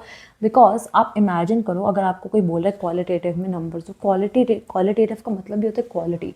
तो कोई चीज़ क्वालिटी है, क्वांटिटी नहीं इंक्लूड करता, तो वो उल्टा ही होगा क्वांटिटेटिव से, ठीक है, वो उल्टा ही होगा क्वांटिटेटिव से। वो नंबर्स क्यों इंक्लूड करेगा, वो क्वालिटी देखेगा। इधर आपको दिख भी रहा है, आपको नाम से ही समझ आ रहा है, क्वांटी, ठीक है, आपको नाम से ही समझ आ रहा है, तो आपका क्या होगा, मीनिंग होगा, एक्सपीरियंस होगा, इमोशंस होगा, अंडरस्टैंड करेगा। ये सब चीज़ें नंबर्स को एक्सक्लूड करेगा, नंबर्स इस पे इंक्लूड नहीं होंगे, ठीक है। जैसे ग्रुप डिस्कशंस, इंटरव्यूज़। अब इंटरव्यूज़ तो नंबर्स में नहीं होंगे ना, ठीक है, interviews will not B numbers. And case studies मतलब एक इंसान के बारे में यू स्टडी अलॉट, तो वो भी आपके नंबर्स में नहीं होगा, वो भी आपके नंबर्स में नहीं होगा। It will be feelings, emotions, ठीक है, जो whatever you are feeling, ठीक है, उसमें होगा, ग्रुप डिस्कशन में होगा, ठीक है। उसके बाद हमारे रिसर्च क्वेश्चन का बहुत ही सिंपल टॉपिक है कि जो रिसर्च क्वेश्चन है, क्लियर फोकस क्वेश्चन होता है, जो आप स्टडी में पढ़ते हो। आप स्टडी किस लिए करते हो, उस क्वेश्चन की वजह से आप स्टडी को आगे एक्सटेंड करते हो, and that is a research question, ठीक है। That is a research question, it could be any question. क्या स्ट्रेस रिड्यूस करता है, क्या कॉफ़ी स्ट्रेस को रिड्यूस करती है, क्या ज़्यादा पढ़ने से अच्छे मार्क्स आते हैं, क्या अल्कोहल कंजम्पशन से लिवर डैमेज होता है। तो ये सारी चीज़ें हमारी किस में आती है, ये सारी चीज़ें हमारी आती हैं, ये सारी चीज़ें हमारी आती हैं किस में, हमारी रिसर्च क्वेश्चन में आती है, ठीक है, रिसर्च क्वेश्चन में आती है। तो ये सारी चीज़ें हमारी आती हैं रिसर्च क्वेश्चन में। ये इतना ही सिंपल है, ये कॉन्सेप्ट इतना ही सिंपल है। We have discussed this plenty of times right now hypothesis. अब हम हाइपोथेसिस को थोड़ा डिटेल में पढ़ते हैं, बिकॉज हाइपोथेसिस बहुत ही इंपॉर्टेंट है। आगे जाके you will also study about type 1 and type 2 errors, and that is why it is very important for you to focus. Now let's look at hypothesis.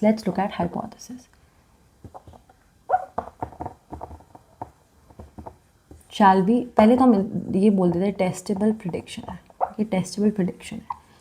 Testable prediction है मतलब ये testable है, और इसका एक प्रिडिक्शन जो है वो आपका पक्का प्रिडिक्शन नहीं होता। ये कैसा होता है, जो हम रिसर्च की स्टार्टिंग में करते हैं, और ये क्या बताता है, रिलेशनशिप बताता है वेरिएबल्स के बीच में। एक प्रिडिक्शन होती है, ठीक है, एक प्रिडिक्शन होती है रिलेशनशिप बिटवीन वेरिएबल की रिलेशनशिप के बीच में जितनी भी आपकी प्रिडिक्शन आपके माइंड में आएंगी कि क्या ये करता है कि नहीं करता, क्या हम इसको मैनिपुलेट कर सकते हैं नहीं करते, क्या कॉफ़ी रियली अफेक्ट करती है स्ट्रेस को, ये रियली अफेक्ट करती है नींद को, कि जो लोग रात को कॉफ़ी पीते हैं उनकी नींद डिस्टर्ब होती है, ये क्या ट्रू है कि नहीं। तो ये टेस्टेबल क्या होती है, प्रिडिक्शन होती है बिटवीन वेरिएबल्स। और हमने वेरिएबल्स की बात की, वेरिएबल्स हमारे इंडिपेंडेंट और डिपेंडेंट वेरिएबल होते हैं।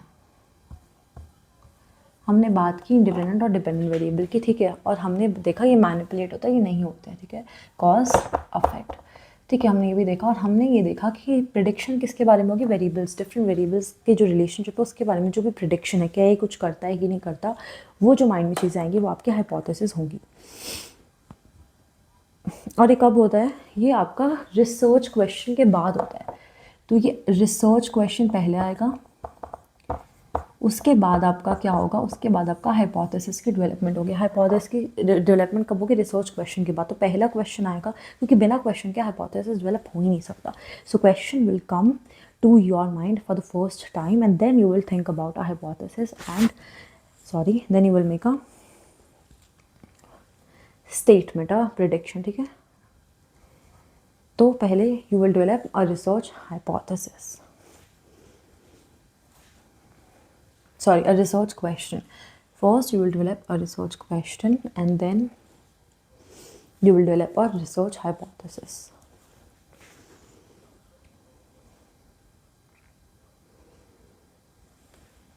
And why hypothesis is important, because क्या क्या देता है, डायरेक्शन देता है। क्योंकि अगर आपको कुछ स्टार्ट करना है, आपको बनाना पड़ेगा ये हाइपोथेसिस, इसलिए डायरेक्शन देता है। ये रिसर्च डिज़ाइन की क्या करता है, ये आपका रिसर्च डिज़ाइन को सिलेक्ट करने में भी हेल्पफुल होता है, ठीक है। It is very helpful to select the research design also, select the research design. तो ये रिसर्च डिज़ाइन को सिलेक्ट करने में भी बहुत ही ज़्यादा इंपॉर्टेंट होता है। That is why we are saying that we have to talk about hypothesis, because it is very very important. Now we have types of hypothesis. Let's talk about जब तक मेरा फ़ोन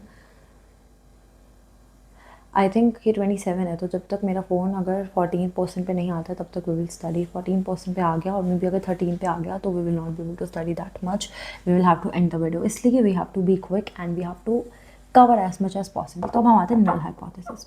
नल हाइपोथेसिस बोलता है कि किसी का कोई affect ही नहीं है, किसी भी चीज़ में किसी का कोई इफेक्ट नहीं है। मतलब अगर हम कोई रिसर्च करते हैं, हमारे पास 2 वेरिएबल्स होते हैं, ठीक है। अब ये एग्जांपल आगे तक चलेगा, so remember this example is coffee and sleep. तो कॉफ़ी एंड स्लीप के बीच में जो है ये हमारा क्या हो रहा है, कॉफ़ी एंड स्लीप के बीच में हमारा क्या वेरिएबल्स है और उसकी रिलेशनशिप हाइपोथेसिस दिखाएगा, ठीक है। अगर वो नहीं दिखा पाता रिलेशनशिप, ठीक है, और ये एग्जांपल हम बहुत आगे लेके चलेंगे कि अगर हम एग्जांपल चेंज करते रहेंगे तो चीज़ें कन्फ्यूज़ हो जाएंगी, काफ़ी बिल्डरिंग हो जाएंगी कि हम एग्जांपल चेंज ही करते रहते हैं। इसलिए ये एग्जांपल आगे तक रहेगा कि क्या कॉफ़ी स्लीप को अफेक्ट करता है। हम कुछ ग्रुप्स को 1 कप 2 कप कॉफ़ी देंगे and this is independent, this is independent and this is dependent, this is independent. अब हमने ये देख लिया नल हाइपोथेसिस। नल का मतलब क्या होता है, कुछ एग्जिस्ट ही नहीं करता, कुछ अफेक्ट ही नहीं करता, तो नो एग्जिस्टेंस। मतलब अगर हम बात करें कॉफ़ी और स्लीप की तो कोई एग्जिस्टेंस ही नहीं है, कोई एग्जिस्टेंस ही नहीं है। मतलब 2 वेरिएबल्स के बीच में कोई अफेक्ट ही नहीं है, that is a null hypothesis. Always wants to reject, और हमेशा हमें रिजेक्ट करना है, बिकॉज इतनी ज़्यादा रिसर्च के बाद हम पहली बात तो ये देखते हैं कि नल हाइपोथेसिस को हम रिजेक्ट क्यों करते हैं। हम नल हाइपोथेसिस को इसलिए रिजेक्ट करते हैं बिकॉज इतनी स्टडीज़ के बाद अगर हमें पता लगता है कि यार इतनी मेहनत की, इतनी स्टडीज़ की,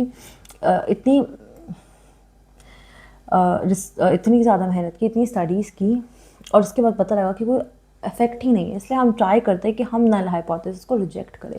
we try our best to reject null hypothesis because we do not want to waste our efforts, and that is why the only thing that we do is rejecting the null hypothesis. The only thing that we do is rejecting the null hypothesis.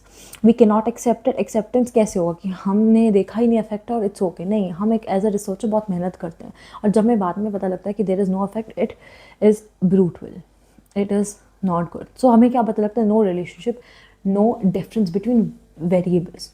तो ये क्या दिखाता है, no relationship. तो इसलिए हम क्या बोलते हैं, हम इतनी मेहनत के बाद इसको ट्राई करते हैं कि हम ना करें, ठीक है, ना आई हमारी स्टडीज़ में, इसलिए हम क्या करते हैं, हम ऑलवेज रिजेक्ट करते हैं, ठीक है, हम ऑलवेज रिजेक्ट करते हैं। एंड हमारा जैसे एग्जांपल हो गया कि there is no relationship between sleep duration and anxiety level. Anxiety level और स्लीप ड्यूरेशन में क्या है, कोई रिलेशनशिप नहीं है। और इतनी मेहनत करने के बाद अगर ये कंक्लूजन आया तो हम क्या करेंगे, मोस्टली रिजेक्ट करेंगे। एक्सेप्टेंस इसका बिल्कुल भी नहीं होगा, बहुत ही कम पीपल होंगे, और मुझे लगता है मोस्ट ऑफ द रिसर्चर्स हैं उसको कभी एक्सेप्ट नहीं करेंगे कि मैंने जो रिसर्च किया है उसमें कोई इफेक्ट ही नहीं है। मोस्ट ऑफ द रिसर्चर्स ऐसे नहीं करेंगे, ठीक है, ये आपको माइंड में याद रखना है, ठीक है। तो अब आते हैं ऑल्टरनेटिव पे, ठीक है। अब ऑल्टरनेटिव क्या होता है, ऑल्टरनेटिव ऑपोजिट होगा। इधर हम बात करें किसी रिलेशनशिप की, इसका मतलब क्या होगा कि किसी में 2 वेरिएबल्स में रिलेशनशिप है, and that is why it is very very important. और इसका ना सिम्बल्स भी होते हैं, हम इनके सिम्बल्स की हम बात करते हैं। सिम्बल्स बहुत इंपॉर्टेंट होता है, ठीक है। सिम्बल्स क्या होते हैं, इसका HO होता है और इसका HA होता है, ठीक है। मोस्ट एग्जाम्स में नहीं पूछते हैं, बट इधर HO से लिखते हैं, इसको हम HA, आई थिंक H1 से लिखते हैं, ठीक है, HA या H1 से लिखते हैं, आई am not sure, I think यही होता है। और इधर हमारे क्या बोलते हैं कि अगर 2 वेरिएबल हैं, कॉफ़ी और स्लीप, इनमें रिलेशनशिप है कि कॉफ़ी की कंजम्पशन बढ़ेगी तो स्लीप भी अफेक्ट होगी। ज़्यादा कम से कोई फ़र्क नहीं पड़ता, हमें फ़र्क ये पड़ता है कि अफेक्ट है, रिलेशनशिप दोनों की है, हमें मैटर क्या करता है, दोनों की रिलेशनशिप है। अनलाइक नल हाइपोथेसिस जो बोलता है अफेक्ट ही नहीं है, ऑल्टरनेटिव क्या बोलता है कि अफेक्ट है। ऑल्टरनेटिव जो है वो क्या बोलता है कि हमारी रिलेशनशिप है। It states the expected relationship between variable. जैसे students who sleep less will show high level of anxiety. इसलिए जो लोग कॉफ़ी की ज़्यादा कंजम्पशन करते हैं वो बहुत ज़्यादा इंसोम्निया उनको स्लीप इश्यूज़ बहुत ज़्यादा होते हैं। तो कॉफ़ी की कंजम्पशन ज़्यादा, स्लीप इश्यूज़ भी ज़्यादा। स्लीप कम आती है, इश्यूज़ छोड़ो, स्लीप कम आती है, क्योंकि हमारे एक्चुअल जो स्टडी है उसमें तो कॉफ़ी एंड स्लीप है, इश्यूज़ तो है ही नहीं। तो अगर कॉफ़ी ज़्यादा है तो हमारी स्लीप कम होगी, एंड यही हमारा जो है एक बेस्ट एग्जांपल है कि ये एक रिलेशनशिप को शो करता है, शोज़ द रिलेशनशिप। और आपको एक और चीज़ समझनी पड़ेगी कि हम हमेशा ट्राई करते हैं कि हम एक्सेप्ट करें ऑल्टरनेटिव हाइपोथेसिस को, बिकॉज इसकी रिजेक्शन के बाद इसकी एक्सेप्टेंस आती है कि हाँ कोई रिलेशनशिप जो है एग्जिस्ट करता है कॉफ़ी और स्लीप के बीच में, और that is what most people want, that is what most researchers want. उसके बाद if I talk about other hypothesis,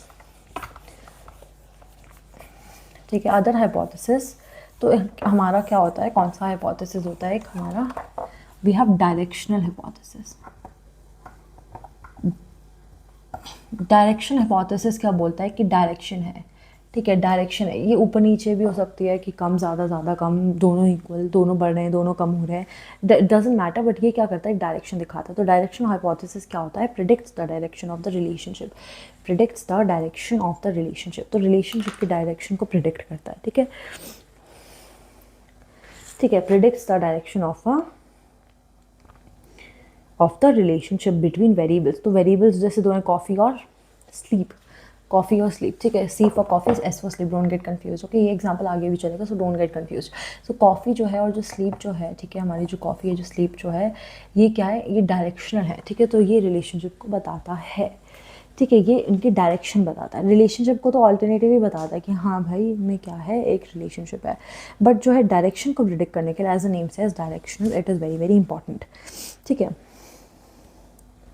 और ये क्या होती है, वन टेल्ड हाइपोथेसिस होती है, ठीक है, ये वन टेल्ड हाइपोथेसिस होती है। वन टेल्ड क्या होती है, जो उसकी एक टेल है, ऐसे हमारे पास हो गया, तो ये वन टेल्ड हाइपोथेसिस होती है, ये वन टेल्ड होती है, ठीक है, ये आपको याद रखना, will understand this later on. अभी आपको याद रखना है कि जब हम कोई भी डायग्राम बनाते हैं, कोई भी ग्राफ बनाते हैं, उसमें जो ऐसा होता है, और जो एक पार्ट उसका अगर हम हाईलाइट करते हैं राइट या लेफ्ट, तो हमारा वन टेल होता है, ठीक है। हम इसको अभी डिस्कस नहीं कर रहे, अभी समझो कि वन टेल होती है, ठीक है, ये वन टेल होती है, ठीक है, वन टेल होती है। Higher stress leads to lower academic performance. अब डायरेक्शन पता लग रही है ना कि डायरेक्शन है, ठीक है, वो हमें आगे समझ। नॉन डायरेक्शन क्या होता है, नॉन डायरेक्शन टू टेल होता है, तो हमारा हो गया third fourth, non direction. Non direction हमारा टू टेल होता है, इसका मतलब ये तो दोनों टेल्स होती हैं, ठीक है, तो दोनों टेल्स होती हैं, ठीक है, दोनों जगह हमारी टेल्स होती हैं, इसको बाद में समझेंगे। फर्स्ट आप इसको समझ लो कि ये हो गई वन टेल, ऐसा दिखता है वन टेल, जिसमें एक ही साइड शेडेड होगा, और दोनों साइड अगर शेडेड होगा, दोनों जो हमारे लास्ट के कॉर्नर्स अगर शेडेड होंगे, तो हमारी क्या हो जाएगी, हमारी हो जाएगी non direction. Non direction direction से ऑपोजिट होती है, और नॉन डायरेक्शन में हम क्या बोलते हैं कि इन non direction states that relationship exist but not specify the direction. Stress is related to academic performance. जैसे स्ट्रेस जो है रिलेशनशिप बताता है बट डायरेक्शन नहीं बताता, relationship but not direction, relationship बताता है बट डायरेक्शन नहीं बताता है, ठीक है।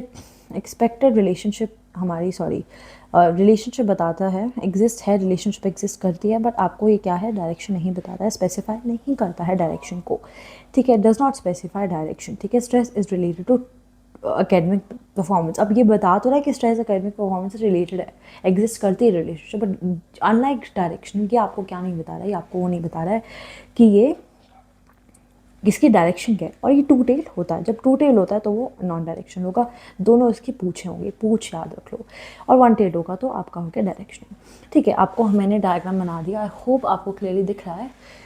और अब हम बात करते हैं वेरिएबल्स की। हमने अभी दो वेरिएबल की बात की, तो I will not discuss independent और डिपेंडेंट, हम सिर्फ याद रखते हैं आगे के एक्स्ट्रा जो हम वेरिएबल, दो एक्स्ट्रा वेरिएबल हैं, हम इंडिपेंडेंट और डिपेंडेंट को नहीं पढ़ते। अगर मैं बात करूं इंडिपेंडेंट वेरिएबल की, तो स्टडी आवर्स बेस्ट एग्जांपल है, एंड डिपेंडेंट का मार्क्स। कॉफ़ी के एग्जांपल में कॉफ़ी इंडिपेंडेंट, क्योंकि हम मैनिपुलेट कर सकते हैं। इंडिपेंडेंट वेरिएबल्स वो वेरिएबल्स होते हैं जिनको वी कैन मैनिपुलेट, ठीक है। If I read the definition for you, then independent variable is a variable that is manipulated or by selected by the researcher. It is considered the cause, as I said already. And dependent क्या है, उसको हम major करते हैं, ठीक है, हम studies में अपनी मेजर करते हैं डिपेंडेंट को, इंडिपेंडेंट को हम कंट्रोल करते हैं। जैसे एग्ज़ाम परफॉर्मेंस, इधर मार्क्स लिखे हैं, उधर आपका लिखा है स्लीप, ठीक है ना। एक्स्ट्रानियस वेरिएबल्स क्या होते हैं, एक्स्ट्रानियस वेरिएबल, ठीक है। तो we have independent, dependent, we have extra, ठीक है, extraneous. It's gonna be a very long session. I knew it. घंटा हो चुका है, but it's okay. So here you can see that extraneous variables. So extraneous variables are kind of variable other than independent variable that can affect the dependent variable. So ये ऐसे variables होते हैं जो इनका जो अफेक्ट है, ये variables वो वेरिएबल्स होते हैं जिनका अफेक्ट डिपेंडेंट वेरिएबल पे डायरेक्टली आता है. एंड ये इंडिपेंडेंट वेरिएबल से काफ़ी डिफरेंट होते हैं. इनका जो अफेक्ट है वो डिपेंडेंट वेरिएबल पे डायरेक्टली आता है. ठीक है. And they are not the focus of the study but they may influence the results. ठीक है. They are not the focus of the study but ये इन्फ्लुएंस करते हैं रिजल्ट्स को. ठीक है. और इसमें क्या होता है, जो रिसर्चर्स होते हैं इन्हें क्या करते हैं, कंट्रोल करने की कोशिश करते हैं. जैसे अगर मैं बात करूँ, हमारा स्टडी आवर्स और मार्क्स के बीच में, तो अगर हम एक्स्ट्रानेस वेरिएबल लेते हैं तो बेसिकली एक्स्ट्रा वेरिएबल्स होते हैं जिनका रोल क्या होता है, जो रिसर्चर क्या करते हैं इनको कंट्रोल करने की कोशिश करते हैं. जैसे diet, motivation, environmental noise.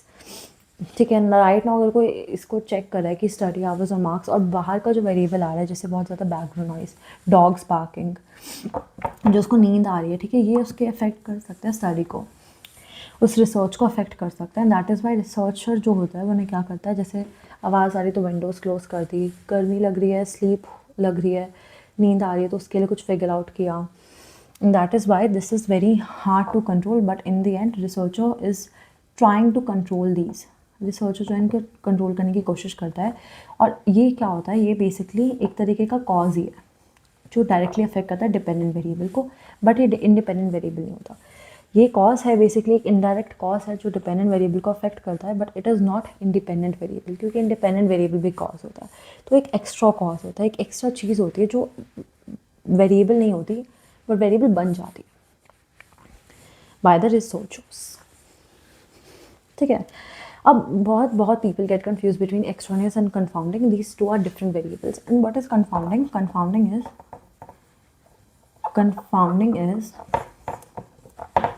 Confounding is a type of extraneous variable. बहुत लोग इसमें कंफ्यूज हो जाते हैं, उनको लगता है ये सेम ही है, बट कंफाउंडिंग एक टाइप है, एक्स्ट्रानियस वेरिएबल का टाइप है जो डिपेंडेंट वेरिएबल को अफेक्ट करता है, जो इंडिपेंडेंट वेरिएबल से थोड़ा डिफरेंट होता है, बट कॉज उसका भी होता है.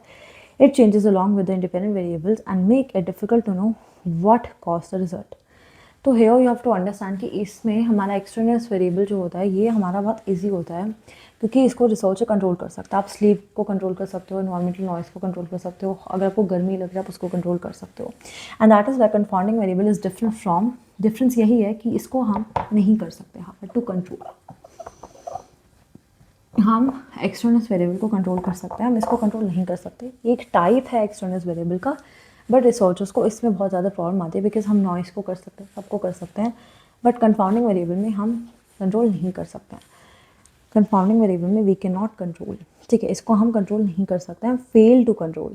सो if a study examines the effect of coffee और on alertness and coffee drinkers also sleep less, sleep becomes a confounding variable. Now here you have to understand कि अगर हम बात कर रहे हैं कि कोई कॉफ़ी है, कोई कॉफ़ी की कंजम्पशन है, ठीक है, और कॉफ़ी की कंजम्पशन है और वो स्लीप पे क्या असर देती है, कॉफ़ी की कंजम्पशन स्लीप पे क्या रिजल्ट देती है. हमारा जो है कंफाउंडिंग वेरिएबल क्या होगा कि जो कॉफ़ी जो हमने लोगों को चूज़ किया है, जो हमारे कॉफ़ी ड्रिंकर्स हैं, जो रेगुलर कॉफ़ी ड्रिंकर्स हैं, उनको वो ऑलरेडी नहीं सोते हैं, तो इसके बाद अगर हमने किया तो they are also sleeping lesser, so they sleeping lesser than before. इसका मतलब ये है कि हम इसको कंट्रोल नहीं कर सकते, हम उनको ज़बरदस्ती नहीं बोल सकते to sleep. In this situation अगर हम बोलें, ठीक है, कोई एग्जाम में जो स्टडी करता है बहुत ज़्यादा देर तक, बट वो ऑलरेडी इतना प्रोक्रेस्टिनेट करता है, तो उसकी स्टडी कितना भी वो पढ़ ले, वो इतना प्रोक्रेस्टिनेट करेगा कि उसका हम जो वेरिएबल है कंफाउंडिंग वेरिएबल, हम उसको कंट्रोल नहीं कर पाएंगे. ठीक है. We can not control confounding variable. ठीक है. अगर वो कॉफ़ी ड्रिंक कर रहा है, वो ऑलरेडी इतना ज़्यादा कॉफ़ी पीता है और इतना ज़्यादा वो है जो स्लीप, वो बहुत कम, ऑलरेडी बहुत कम स्लीप लेता है, उसको ऑलरेडी इतनी ज़्यादा एंग्जाइटी है, तो हम उसको कंट्रोल नहीं कर सकते. एक्सटर्नल्स को हम कर सकते हैं, और मे बी एक्सटर्नल्स थोड़ा एक्सटर्नल होते हैं.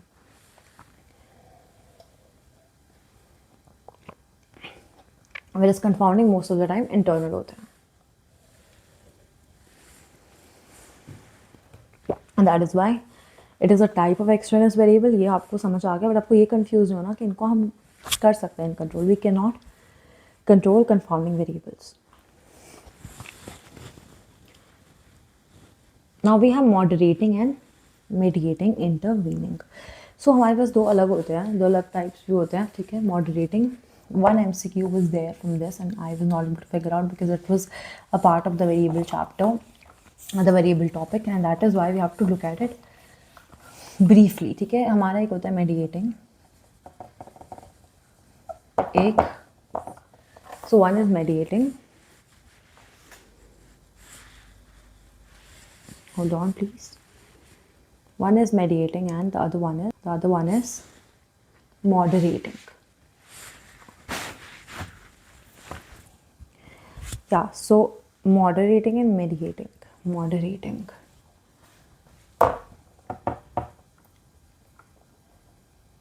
So here we have mediating and moderating. What is the difference and what is the use? So basically अगर हम moderating देखें, जो हमारे confounding variables हैं, इनको हम control नहीं कर सकते हैं. Start mixing और acting like another independent variable. ठीक है. तो ये क्या होता है, कभी कभी अगर हम बात करें mediating variables की, तो ये mediating हो जाते हैं, मतलब ये act करते हैं IV की तरह. ठीक है, मतलब ये कॉज की तरह एक्ट करते हैं. समटाइम इनको अभी भी कंट्रोल करना हार्ड है. ठीक है. मेडिएटिंग वेरिएबल का मतलब ये नहीं कि अगर कंफाउंडिंग वेरिएबल है वो आईवी की तरह एक्ट करते हैं, सेकंड आईवी की तरह एक्ट करते हैं, तो इनको कंट्रोल करना ईजी है. नहीं, इनको कंट्रोल करना उतना ही डिफिकल्ट है जितना पहले था. बट इधर हम मेडिएटिंग वेरिएबल की बात करते हैं. ओके, सो मेडिएटिंग वेरिएबल क्या होते हैं? I know it's getting late but please listen to me.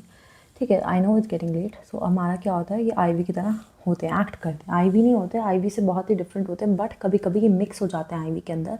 Mediating variables ये कंफाउंडिंग होते हैं और कभी कभी मिक्स हो जाते हैं आईवी के अंदर और एक सेकंड आईवी की तरह एक्ट करते हैं. ठीक है, तो सेकंड आईवी की तरह एक्ट करता है. ठीक है, तो ये क्या होता है, कंफाउंडिंग ही होता है. ये भी वही होते हैं जो हार्ड टू कंट्रोल होते हैं और इंटरनल होते हैं. ठीक है, जैसे हम एग्जाम्पल देते हैं, ये ऑलरेडी इतना कम सोते हैं तो उनको हम तो कंट्रोल नहीं कर सकते, तो ये कंफाउंडिंग हो गए.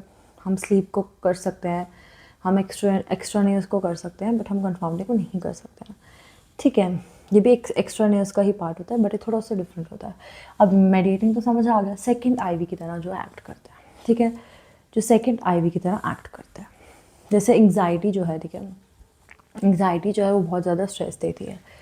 एंग्जाइटी जो है वो बहुत ज़्यादा स्लीप को अफेक्ट करती है. हमने ले लिया, एंग्जाइटी जो है बहुत ज़्यादा स्लीप को अफेक्ट करती है.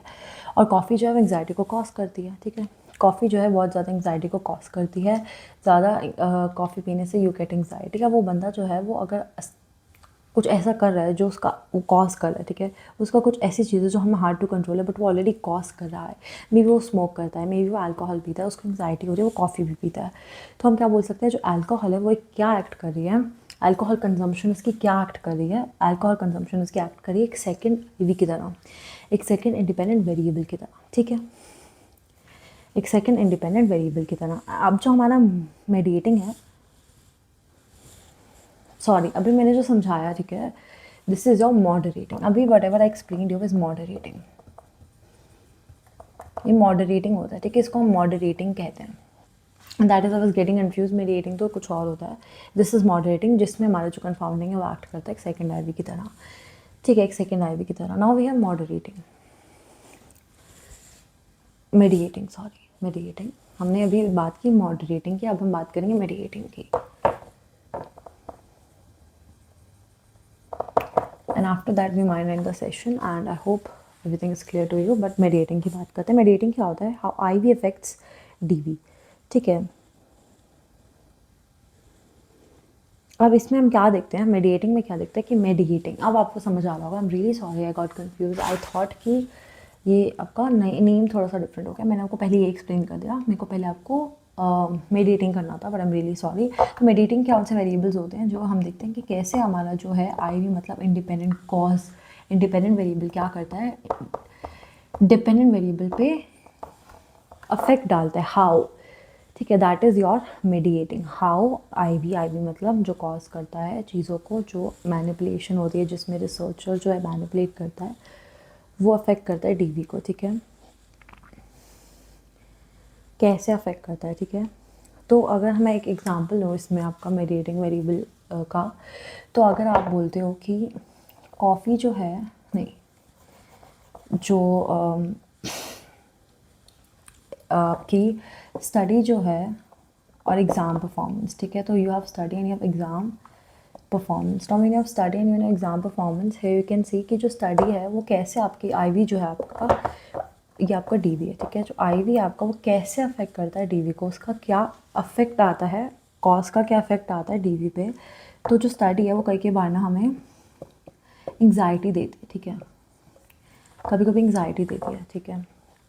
एंग्जाइटी क्या हो गया, ये आपका दिखा रहा है होता क्या है बेसिकली, व्हाट हैपन्स, ठीक है। मे बी एकेडमिक स्ट्रेस जो है, एकेडमिक स्ट्रेस कैसे परफॉर्मेंस को अफेक्ट करता है। तो अगर मैं स्टडी की जगह एकेडमिक स्ट्रेस लिखती हूँ, academic stress, if I right academic stress, तो ये आपका इंडिपेंडेंट वेरिएबल और आपका एग्जाम परफॉर्मेंस क्या है, डिपेंडेंट वेरिएबल। तो आपका इंडिपेंडेंट वेरिएबल जो आपको मीडिएटिंग होता है वो कैसे अफेक्ट डालता है आपका, तो वो एंग्जाइटी करके डालता है। एंग्जाइटी की वजह से आपकी एग्जाम परफॉर्मेंस कम हो सकती है। That is why this is telling you the how, right. It is not telling you why and everything, it is just telling you how.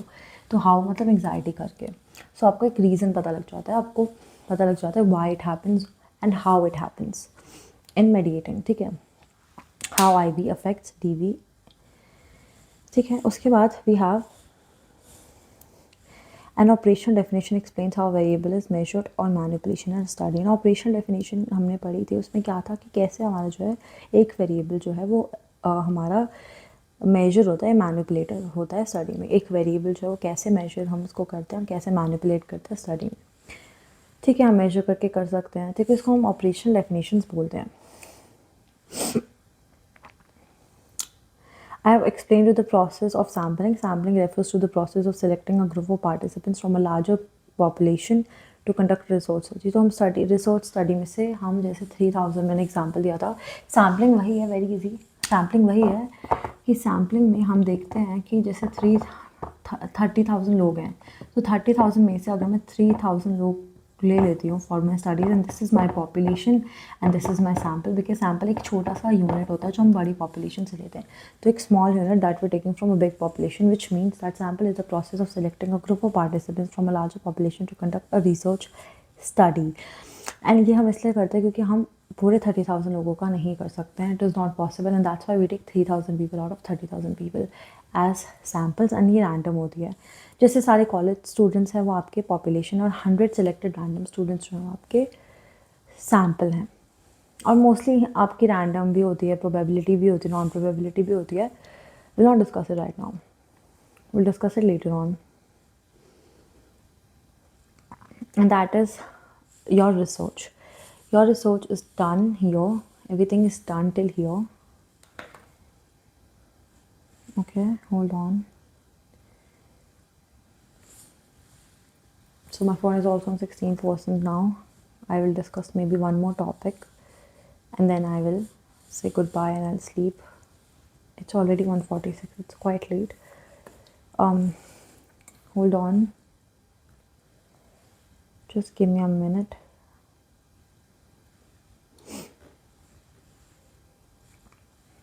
And we will talk about, we discussed qualitative, we discussed quantitative. It was a quite it was easy, it was quite easy to understand, but अभी जो statistics में ANOVA है, T test है, वो थोड़े से आपके complicated है, तो इसलिए मैं जल्दी से डिस्कस करना चाहती हूँ। कल we will bring a video to talk about आपका थोड़ा सा स्टैट्स का। अभी रिसर्च में हमने बहुत चीज़ें डिस्कस की नहीं, ऑल जो चीज़ें we discussed, these things are very very important and plays a very important role.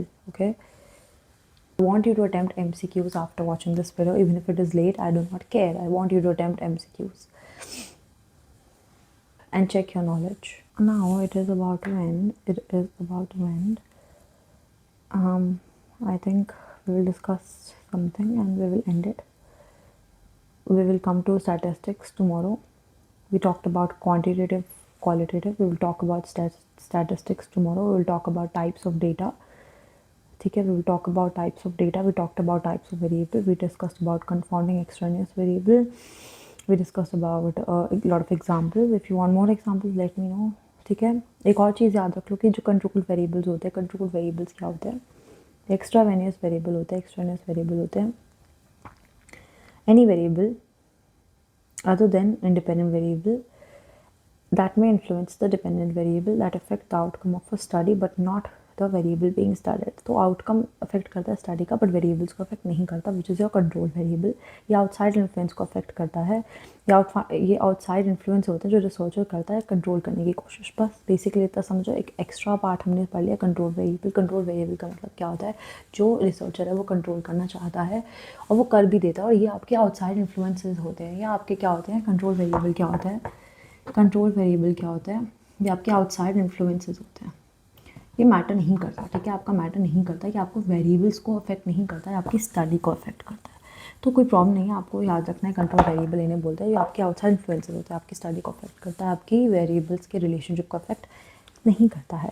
अब हम बात करते हैं लेवल्स ऑफ मेजरमेंट की। नेक्स्ट वीडियो में हम बात करते हैं लेवल्स ऑफ मेजरमेंट की, ठीक है। हमने क्वांटिटेटिव क्वालिटेटिव बात कर लिया, इतना डिफिकल्ट नहीं है, ठीक है। एग्जांपल दे देती हूँ क्वांटिटेटिव का। क्वांटिटेटिव न्यूमेरिकल होता है, क्वालिटेटिव कैटेगोरिकल होता है। क्वांटिटेटिव की अगर मैं बात करूँ, height of first graders, weight of Sumo wrestlers, duration of red lights. अगर मैं क्वालिटेटिव की बात करूँ, जो आपकी फीलिंग्स पे बेस्ड होता है, पास फेल, आई कलर, ठीक है। और ये हम स्टैटिस्टिक्स की बात करें, रिसर्च की बात नहीं करें।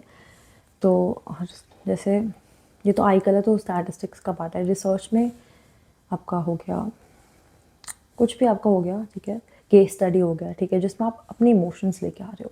ये तो बहुत ईजी था। अब स्टैटिस्टिक्स क्या है हम ये डिस्कस कर लेते हैं, व्हाट इज स्टैटिस्टिक्स। अगर हमारे पास मेरा फ़ोन चार्ज है, कल से हम टाइप्स ऑफ डेटा की बात करेंगे, और डेटा के हमारे पास न्यूमेरिकल एंड कैटेगोरिकल टाइप्स होते हैं, ठीक है। अभी हम बात करते हैं टाइप्स ऑफ अभी हम स्टैटिस्टिक्स की थोड़ी सी डेफिनेशन डिस्कस कर लेते हैं, ताकि नेक्स्ट वीडियो में हम डायरेक्टली दूसरे टॉपिक पे आएँ। टाइप्स ऑफ स्टैटिस्टिक्स हम जो है वो बाद में डिस्कस करेंगे। हम स्टैटिस्टिक्स में भी क्वालिटेटिव क्वांटिटेटिव होता है, ठीक है, रिसर्च में भी होता है, आपके स्टैटिस्टिक्स में भी क्वालिटेटिव एंड क्वांटिटेटिव होता है। जो माई कलर बोल रही थी ना, वो आपके रिसर्च का पार्ट नहीं है, वो आपके किसका पार्ट है, आपके वो आपका स्टैटिस्टिक्स का पार्ट है। अभी हम डिस्कस कर लेते हैं व्हाट इज स्टैटिस्टिक्स, ठीक है। जल्दी से डिस्कस कर लेते हैं, बहुत ही ईजी नहीं, डिफिकल्ट नहीं है, जल्दी से डिस्कस कर लेते हैं, क्योंकि नेक्स्ट वीडियो में हम डायरेक्टली इंपॉर्टेंट पार्ट पे आएंगे। तो अभी हम छोटा मोटा जो भी होगा विल डिस्कस, ठीक है। मैं कुछ भी ढंग से अभी नहीं इरेज कर रही हूँ, मैं आपको बस इतना ही समझा रही हूँ। स्टैटिस्टिक्स ये आपका आज की वीडियो के लिए एनफ हो जाएगा। अगर आप लेट नाइट वीडियोस देखते हो तो प्लीज़ आप जल्दी उठा करो। लेट नाइट देखते हो तो प्लीज़ आप ऐसा काम करो, ज़्यादा कॉफ़ी मत लो, आपको नींद नहीं आएगी, थक के पढ़ाई करके सो जाओ, अपने बेड पे ही पढ़ लो, कोई प्रॉब्लम नहीं होती है, ठीक है।